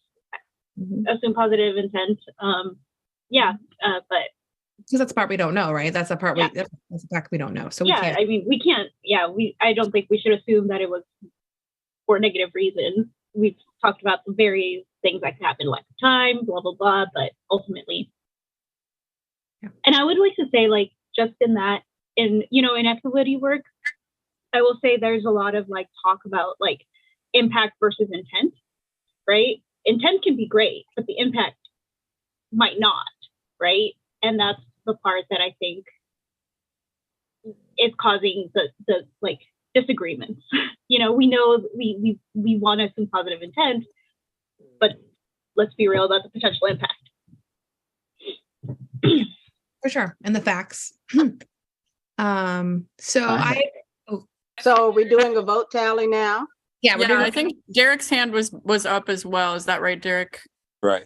Oh, Derek's up. And then Scott, I know being a new member, I know it's a lot to take in. So I just wanted to offer some space to you to chime in, or I didn't see your hand raised either. So want to make sure you get a vote or not. If you don't want to vote for it too, that's Or if he wishes to abstain. Abstain. That could happen. Yep. Sure. Yeah, I'm happy to vote. Thanks. Okay. So looks like we have 1, 2, 3, 4, 5, 6 yeses. So let's record that. And then, I want to open the opportunity to those. 7 if you count Scott. Oh, thanks, Scott. I see your hand now. Yep. Awesome. Thank you. So 7. Okay.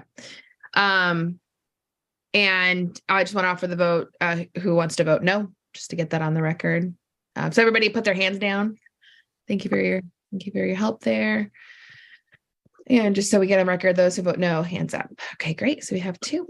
And my no is not on the community suggestion of not wanting the detection.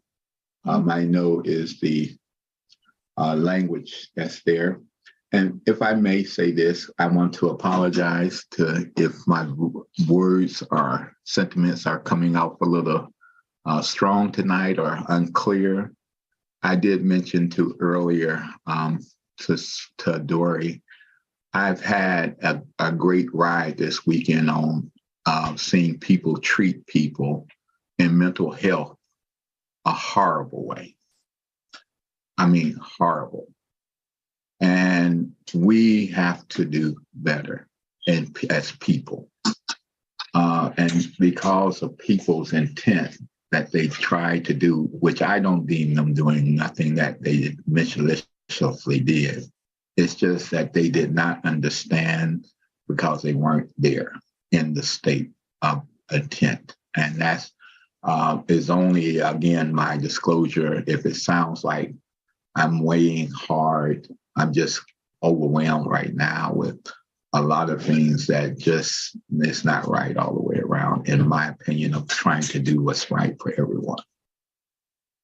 Again, my vote is no to only the fit cog language, but as if it's going toward this surveillance, I'm all for surveillance against what the community have said. Thank you.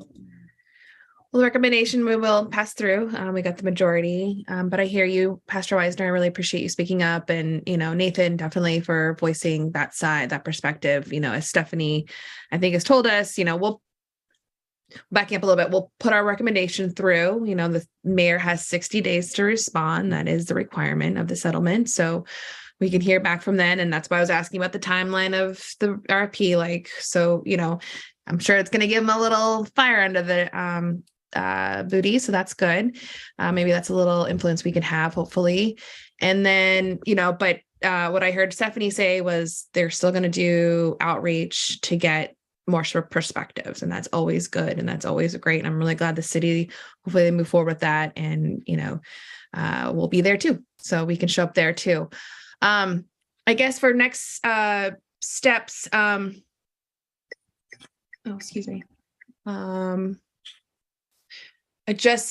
it looks like, we got the vote, we'll pass it through, we'll put it in the format, and we'll put it, send it on over. I think there's still stuff that we'll need to do. Exactly. Thanks, Tia. City council meeting time and date. I think that's obviously, we don't know that yet. But maybe the community engagement team in our next agenda, we can talk about that strategy too.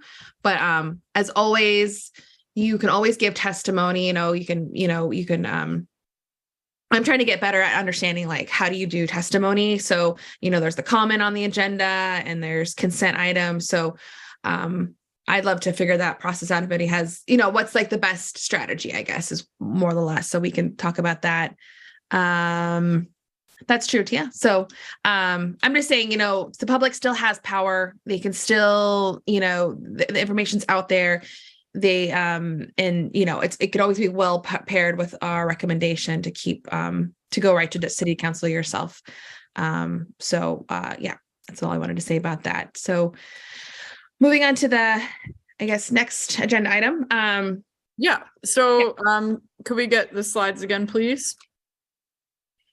And Celeste will be taking it from here. Go ahead, Celeste. Hi, everyone. Welcome back. So another item that has arisen both from the PCCEP members and from the community is what is the status of past recommendations that PCCEP has made? And there's been some confusion. Have they been accepted, adopted? If so, where are they? Have they not been accepted or adopted? Why not? And then we come to realize when we started looking through them that many of them have been adopted, but it's the active state that we're concerned with. So if they've been adopted, are they being implemented? What kind of progress has been made with regard to the implementation? And so what we wanted to do was look at this and figure out our next steps. So under the settlement agreement, as you just heard, the city is required to respond to us within 60 days. Okay, we've noticed that some have been adopted. They have a signature of approval, but whether or not they're being acted on is the question. So the next thing is, well, what does respond to mean in the settlement agreement? And what are the compliance implications for any of these recommendations in terms of their being adopted, but not implemented, not moving forward? So that's where we are right now in terms of trying to figure out our actions. Get to the next slide here. Celeste, I'm going to quickly, because many PCCEP members have asked about this. So I do want to show all of you, both PCCEP members and the public, how you can see past PCCEP recommendations and whether they've been adopted by the mayor. So that is on the PCCEP website. And so this is the home page.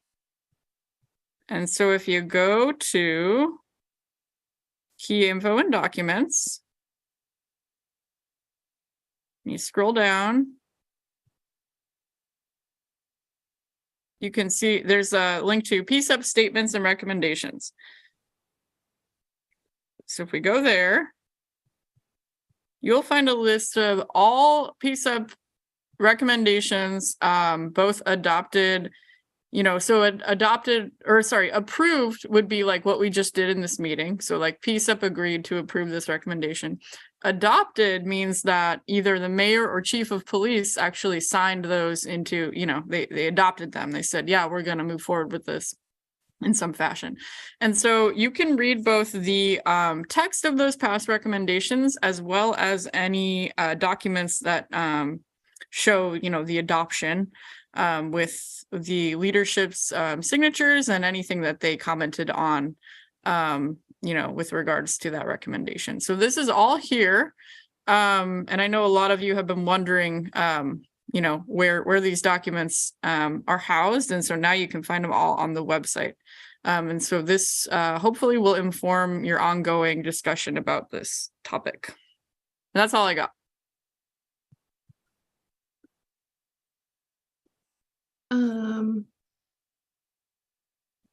I had a question, Dory. Yep.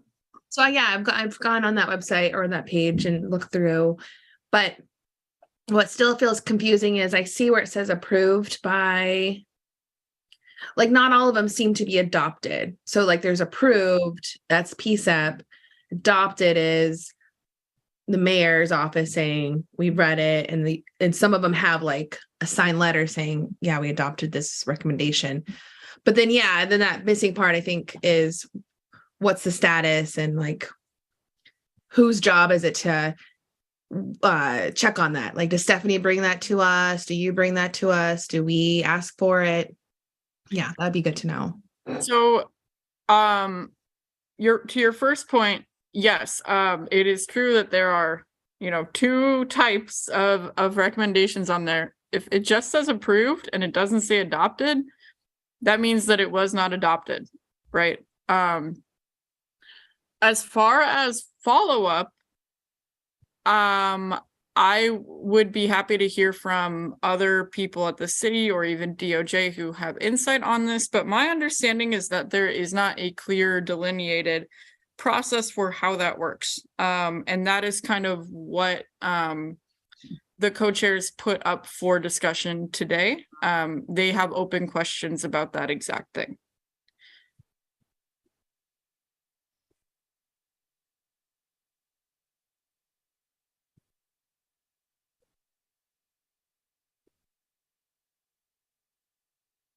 I'm going to assume that that is an accurate statement, since no one is correcting me. So I think we can go back to our slides, although I see Anne has a comment. Well, Anne's got her hand up, and then I saw something that might be kind of related in the chat. Anne? Thanks for bringing this up. I think this is really important to find out what the status is of some of these and to find out, how we can, see where they are in the process. So I would hope that Dory could help us do that. And maybe the mayor's office, maybe Stephanie could help us so that we could get a real good feel for where all these are for us and the community. There was a lot of work that went into a lot of those. I also noticed that you're going to be talking about the Truth and Reconciliation recommendation, which I personally worked on with Taji Chestnut.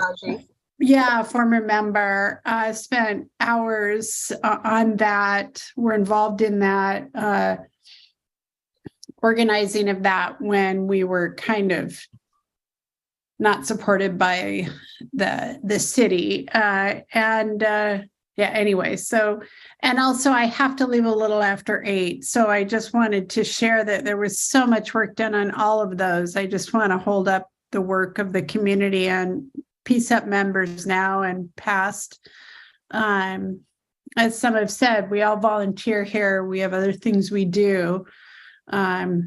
So I'm just hoping that we can shed some light on some of this great work that has been done. Thank you.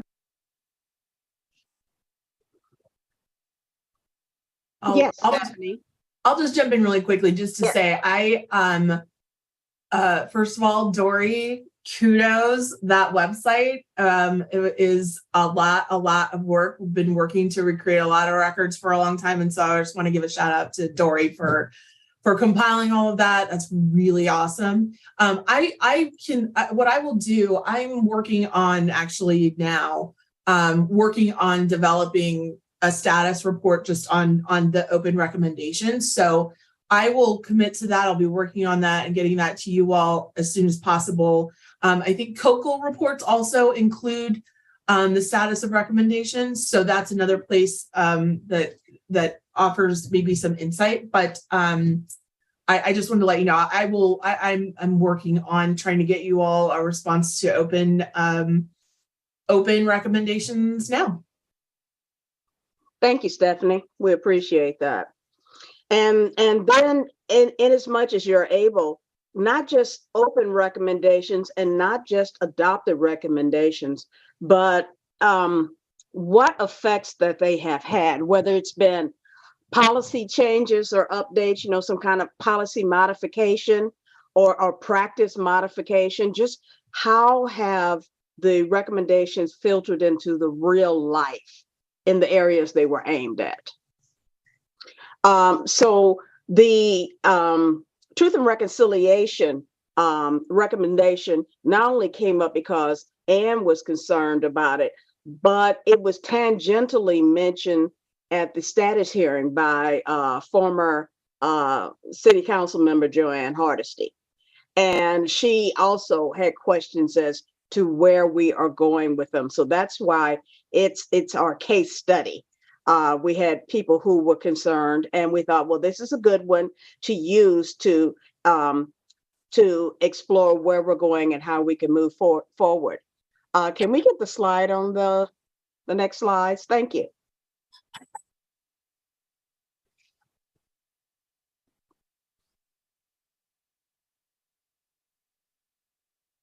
And yes, okay, there we go.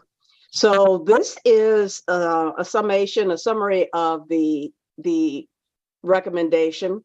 And the request was that the Portland Police Bureau formally create this working group. And then just to analyze and explore the various models to implement this dynamic within Portland, and especially centered within the Police Bureau within the next 3 years. So 2019, we would have expected its rollout in 2022. This is 2023. I do not, well, I guess what I should do is just wait and get to the next slide here. There we go. So as you can see, it was approved in 2020, and it recommended an accelerated rollout. Okay, and then here was the goal to create a record and ownership of the harm, and especially with regard to specific community, and then to preserve those member experiences and create a path to rectify that past harm. That was the gist of the recommendation. I have a side note, but I'm trying to figure out whether I should mention it now. Okay, well, here it is. More than 3 years, it's still not been implemented. And then if you've read the recent, and some of you may not have, but you should be able to find it on the city auditor website, released this report that the city did not put a competitive bid process into effect. It was going to directly contact and contract with Trust Lab, which works with PPB and has a lot of ex-police officers on staff. Okay, go to the next slide. The president of the Portland Police Association, which is their union, condemned the plans. There was no merit in addressing history of Portland's racism. And that was taxpayer money that would be wasted. And this is somebody who sits on the board of Trust Lab with 3 other former members. Okay, so this is where we are with this particular recommendation. Not only has our recommendation not been implemented, but the city did not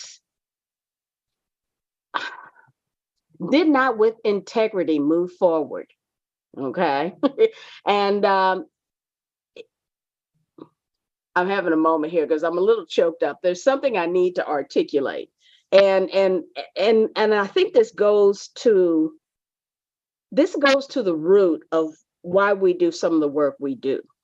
I have a fundamental challenge with the whole idea of this truth and reconciliation effort, because as we've looked at the way these efforts and dynamics have been applied in other parts of the world or country, it comes after the harm has ceased or at least been reduced.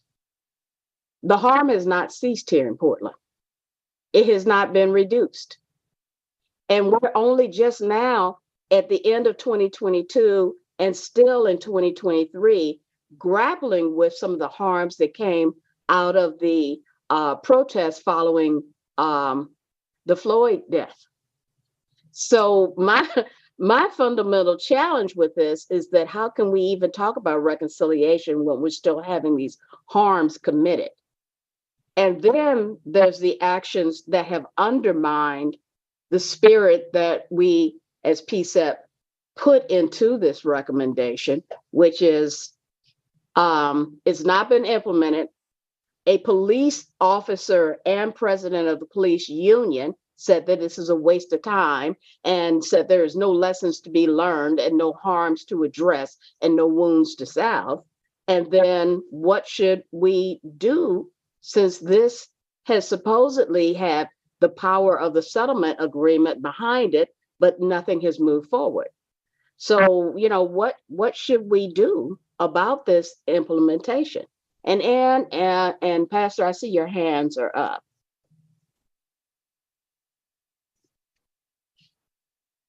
I can speak to where we were.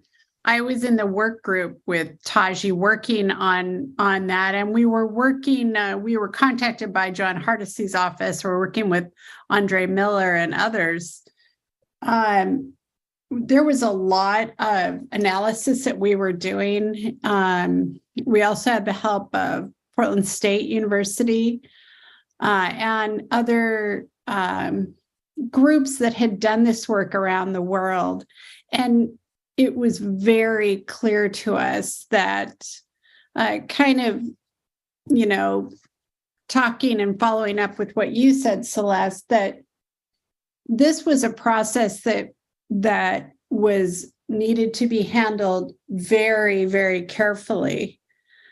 We were still in the analysis part of our work when the city reduced our help.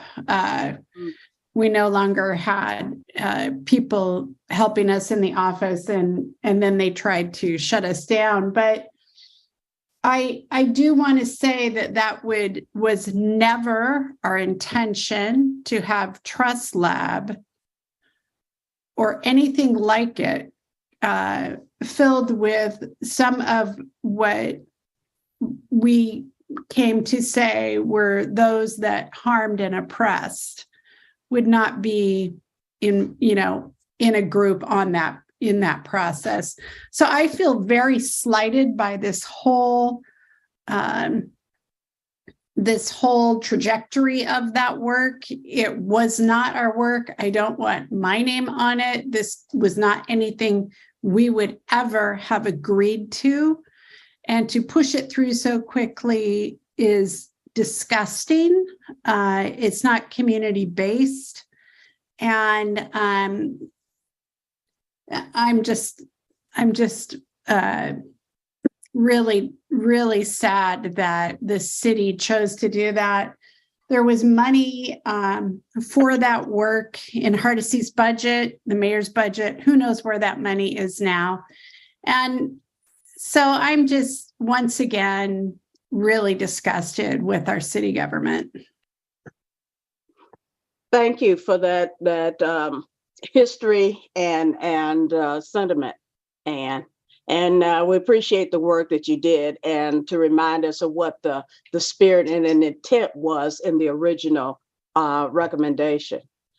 Ashley, you have your hand up, and I see Stephanie right after that. Thank you. I just, want to take a moment when I read about this all going down with the non-competitive bid process in the news, like we all did. Yeah, my body boiled. I couldn't believe here we are again. And, Stephanie, I know you're about to comment, and I just hope that you're really careful about the seriousness of what Anne just said, in terms of why we come as a public to city council yelling. We are not being heard. And, I've been supporting management my whole professional career. And the level of connecting and who gets to hear what, and, what directors push through and what directors listen to and who they have meetings with, that's all strategic. And so, what's going on, the access you are giving, even though your name is Community Safety Division, which we all know is just a lot of BS of reorganizing language so that it sounds like the city has something, but that is not what we feel. And we're so sick of it, so incredibly sick of it, because Like, I don't understand. Does the Department of Justice need to come in and take over? Like, is that like the next step, that like this whole engagement, you guys are making a mockery of it? And Stephanie, I know you probably get paid a lot of money to sit up here and take all this. You take all this, not Mayor Wheeler. He doesn't care. He doesn't listen to us. He doesn't come here. He doesn't even answer some of our recommendations. So I just hope you're really, really careful about what you're about to say, because we're not into the lip service. We're not into it. Deliberate decisions were made for this to happen. And it was deliberate so that there was an absolute ability for the Portland Police Bureau to not actually have accountability. They have so much protection in this city. The PPA owns this city. They own everything. They trump over community engagement time and time again. And we are bought and sold by them. And so they are going to put in all the measures so that their rank and file officers don't actually have to change their culture of excessive force. They go onto the force and they want to be strong. They want to have the gun. They want to have the uniform. They want to just have all of it. And we're not going to give it to them anymore. They're not going to take that. They're not. We don't respect them because they are not at all being engaged. They are not providing community. This is not community engagement. This is not community policing. This is just more wraparound. And so I will stop. But it's just, yeah, what else do we do? Because in 2020, I think we showed you what we could do. And I'm telling you, we're in these boardrooms now. We're in these city council meetings now. We are taking that fire and we're standing here right now. We are saying no more. And it's all BS. We're done. We want real action. We want real community engagement. We want the community to be heard. Thank you. Thank you, Ashley. Stephanie? Yeah, I absolutely hear, the anger. I hear you. I can answer a couple of questions that were posed to clarify some things, which is number one, that the budget is preserved for this. Council is still discussing it. The process, there hasn't been a process settled on for this. And so at the time that this, started, there was no intention for Trust Lab to do the entire Truth and Reconciliation at all. So that's just not accurate. That was not ever intended to be a sole source contract with one person to perform that entire process whatsoever.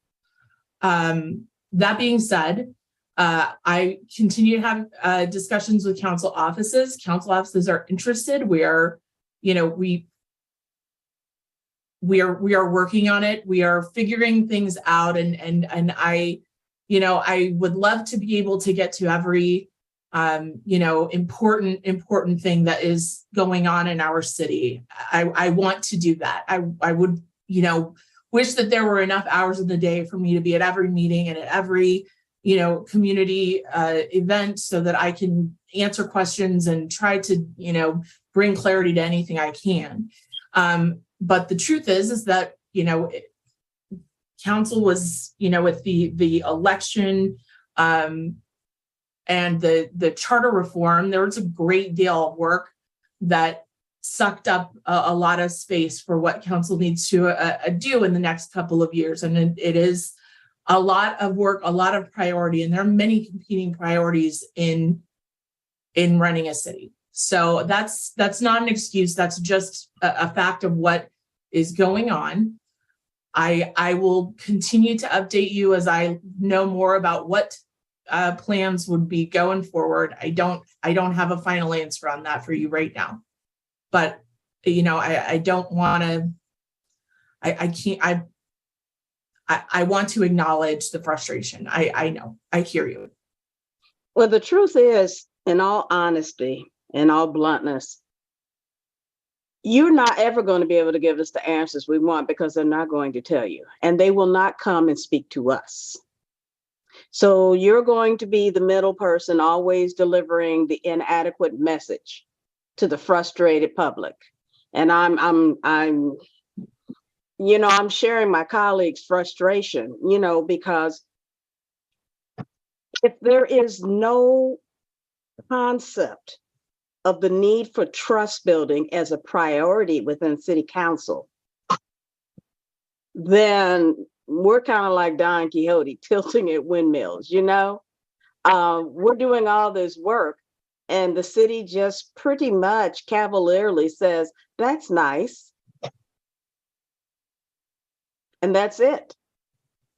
They do hear us. They choose not to respond with integrity and compassion. That's what it comes down to, because they should not keep sending you here to give us no answers. And that's what it comes down to. I appreciate your answer. Essentially, and it's even pointless for us to ask how it happened, because even though we do kind of care, what we really care about is what can we do to make sure that this recommendation does not move forward with this group trust and in this fashion. That's what we want. That it's not. It was not moving forward months ago. And having an open bidding process. But I mean, I guess the question would be for us is to determine what can we do to emphatically request that it be an open bidding process and to have integrity brought back to this process. But that's work for next steps.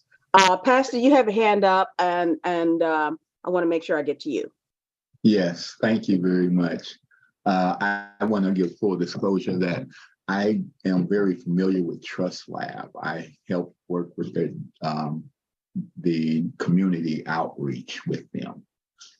So wanted to make sure that that was out as well, and make sure that the committee and the community knows that I've been a part of many things in this community and understand all of the things.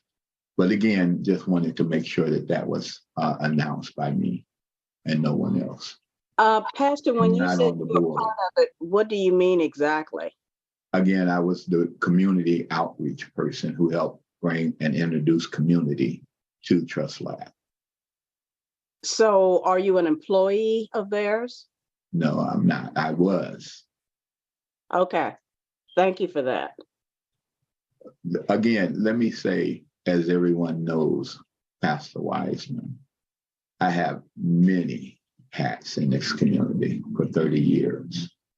Again, the areas of what I believe that you heard me speak up earlier about the mental health behavior piece.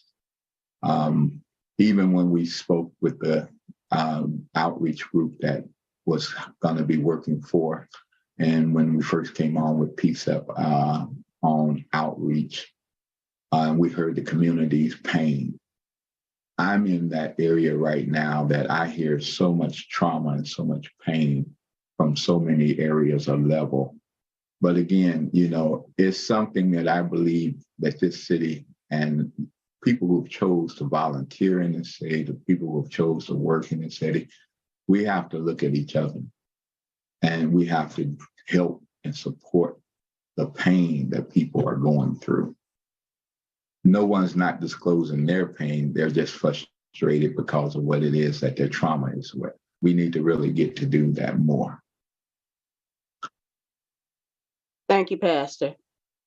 Dory? Yeah, so to just bring this conversation back around, I think PCCEP may be interested in further conversation about truth and reconciliation as an individual topic, but I also, as staff, want to note kind of some takeaways I'm hearing, which are that it would be good to kind of more clearly delineate the process of follow up on PCCEP recommendations. And so that's something that I can certainly work on, I think, with the mayor's office and any other people at the city who are relevant to those conversations. And then I think separately, there's this issue of sort of the spirit of implementation that's been touched upon, which might be sort of an ongoing thing for PCCEP to take up. So I just wanted to provide those sort of comments to bring it back around to where the conversation started, the idea of adopted versus implemented recommendations. I think we are about at the point where we have open public comment slated on the agenda. So Celeste, I'll hand it back to you to wrap anything up and then kick that off when you're ready. Well, let me just start by opening the floor without any preamble to the public for comment. And Emily, can we get that slide?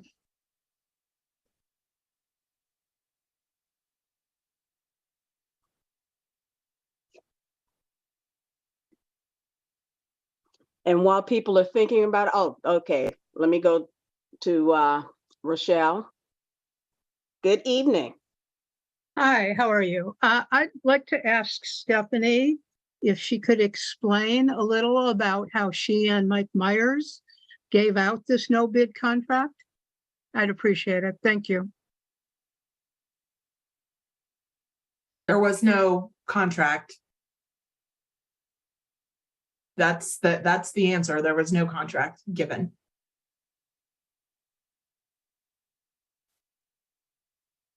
So you're saying that what we read in the paper was untrue? If it said that there was ever a contract, then yes, that's inaccurate. Okay. So The city did can not you talk about what arrangements you did make with Trust Lab? So what was discussed was ways that Trust Lab might be able to help facilitate, and prepare the Bureau for a truth and reconciliation process.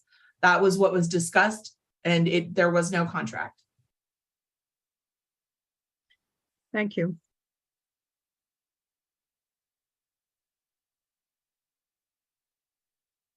For those who are looking at the chat, Dan Handelman just inserted an article which speaks to a $200,000 sole source contract proposed. And this came through the city auditor, I believe. Okay, yes. So yeah, that's sorry. Oh, no, go ahead. What is it you wanted to say? I kind of didn't realize I was not on mute, but I guess that's the question that's the better question. How is Stephanie involved as the Community Safety Division Director in sort of raising up this proposal with this organization? Like why? Again, I read the paper. Like it was to get the Bureau ready to get their input. It wasn't to have a contract to do the implementation. I understand that, but I guess the question is like, what was Stephanie's involvement in just like, thinking that Trust Lab should be the only one we're looking at for that part of the process. Like, and that part of the process is really important because going back to what Anne was saying about the work group, it was like, there needed to be some real like heavy lifting with all this. It shouldn't have gone this fast. It shouldn't have moved along like that. It should have had community input, even at that level, and I think, I don't know where we need to redefine that as far as our relationship with the city and our recommendations and like, so, I don't know, Stephanie, I don't know. I just think that's real quick. I do want to provide a clarification. Stephanie is not the Community Safety Division Director. That actually is a separate role. I know the titles are confusing, so I just wanted to say this on the record. Stephanie is the mayor's office director of community safety.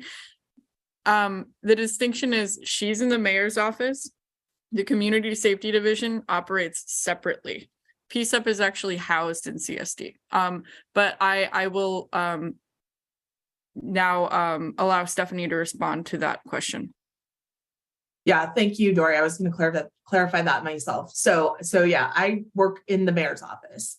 You know, there are lots and lots of very well-intentioned people that reach out to all council offices with ideas or thoughts that they have, something that they can, you know, do to help the situation, the city, on all manner of different topics. So I listen to people. I mean, I think I wouldn't be doing my job if I wasn't listening to ideas that people have. And so sometimes those conversations, you know, happen, and it looks like something that seems viable, and it looks like something that we might be able to do, and it may be able to move forward in a situation where somebody has a, you know, a specific kind of skill or connection or relationships, right? So that was, you know, the extent. It was discussing ways that we could try to make a truth and reconciliation process as productive as possible. That was the spirit of these discussions. It was never intended to replace a truth and reconciliation process. So, you know, that is the genesis of all of that. And I don't recall that at any time the intent was for Trust Lab to have, you know, the entire budget set aside for truth and reconciliation. Not at all. Not at all.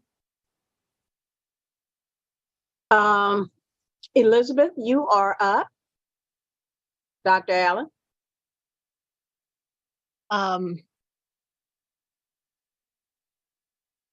Okay. I'm slow on getting unmuted and out back in sight. Oh, well, I don't know. I think try again. I think I understand contracting lingo. So let me try again, maybe with Stephanie or anybody who knows the answer. Was there an RFP? And was there a response to an RFP for the Trust Lab so-called contract? Not for that work. No, there was not an RFP for that narrow piece of work. So has there been any RFP for what we think of as the Truth and Reconciliation process? There was an RFP put forward by Commissioner Hardesty's team just before the election. And that was, you know, that process was ongoing. It was extended a couple of times to allow for additional responses. And that process, in light of, you know, everything that happened in the election, that process received one response that met minimum qualifications for the RFP, only one. And so it was, you know, that process was held on pause with the expectation that it would be reopened. And that's the discussion that council offices are having now on what an RFP in a process could look like for the truth and reconciliation work. So if I'm understanding this correctly, because we might have two different processes going on. It sounds like maybe Trust Lab was brought on to work internally with the police to ready them for this process. Is that what we're hearing? Yes. Okay. If indeed that was the case, I can see how it might not be part of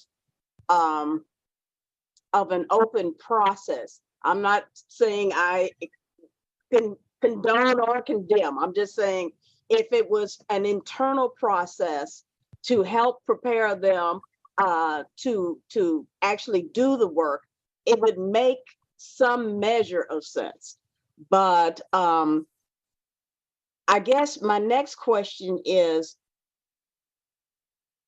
council going to, and the police, are they going to actually move forward with this? Will we see an RFP process for the larger work that needs to be done. That is my understanding of what council intends to do. Yes. Okay. And have they indicated any timeline? No. But as you know, as I mentioned, I'm working on responding and creating a response to PCCEP recommendations. My intent is to try to, get some more information around what the vision for, of the council is for that, and try to include an update on that specific recommendation, because it was adopted. It was an adopted recommendation. Okay. So then I guess the next thing is maybe PCCEP can do, and this would be something we talk about with our colleagues in the public, is to see what our role is in making sure that this project does not lose steam. Was there anything else you wanted to ask, Dr. Allen? Well, it would be very helpful for us and possibly even for them if we knew what we wanted in the RFP.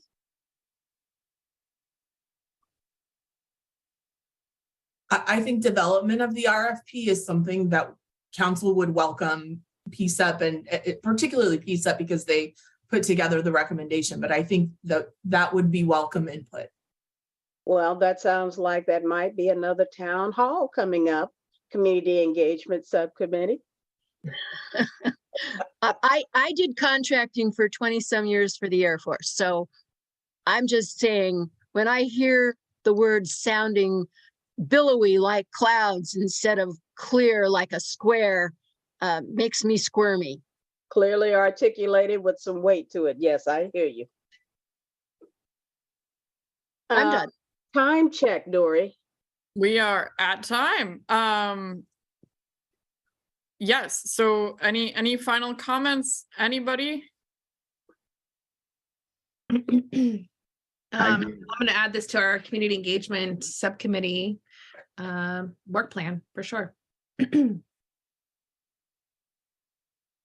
Well, in that case, what I will say in terms of what's next, let's show what the next meetings are coming up. And I will say, stay tuned as we put together the process for having a town hall on this and elevate the priority. There will be no racial equity subcommittee meeting on March 22nd. And right now, coming up, I think we've reverted to our regular schedule. The Settlement and Policy Subcommittee meeting will be on April 5th. And then I know it says all public meetings 6 to 8 p.m., but the full committee meeting is from 6 to 8:30 p.m. So, it does say otherwise noted, but I know sometimes people miss that, and so make sure that you plan to attend the entire meeting. These are the ways you can connect with us. Please visit our website for PCCEP, bookmark it, and sign up for any announcements that come through the city so you can see when we're doing things. We are available through email, and you can reach us that way. And thank you all for attending and for speaking up and for participating. We appreciate all the work you do, committee members, partners, staff, and especially the public, because it will take all of us to change the tide and bring integrity and safety and equity for everybody. Does anybody want to answer Dan's question really quick though about why? I missed that. Where was it? I just asked why the racial equity subcommittee was canceled or not scheduled. Because the chair of the committee has had surgery. Oh, okay. Well, I hope he's okay.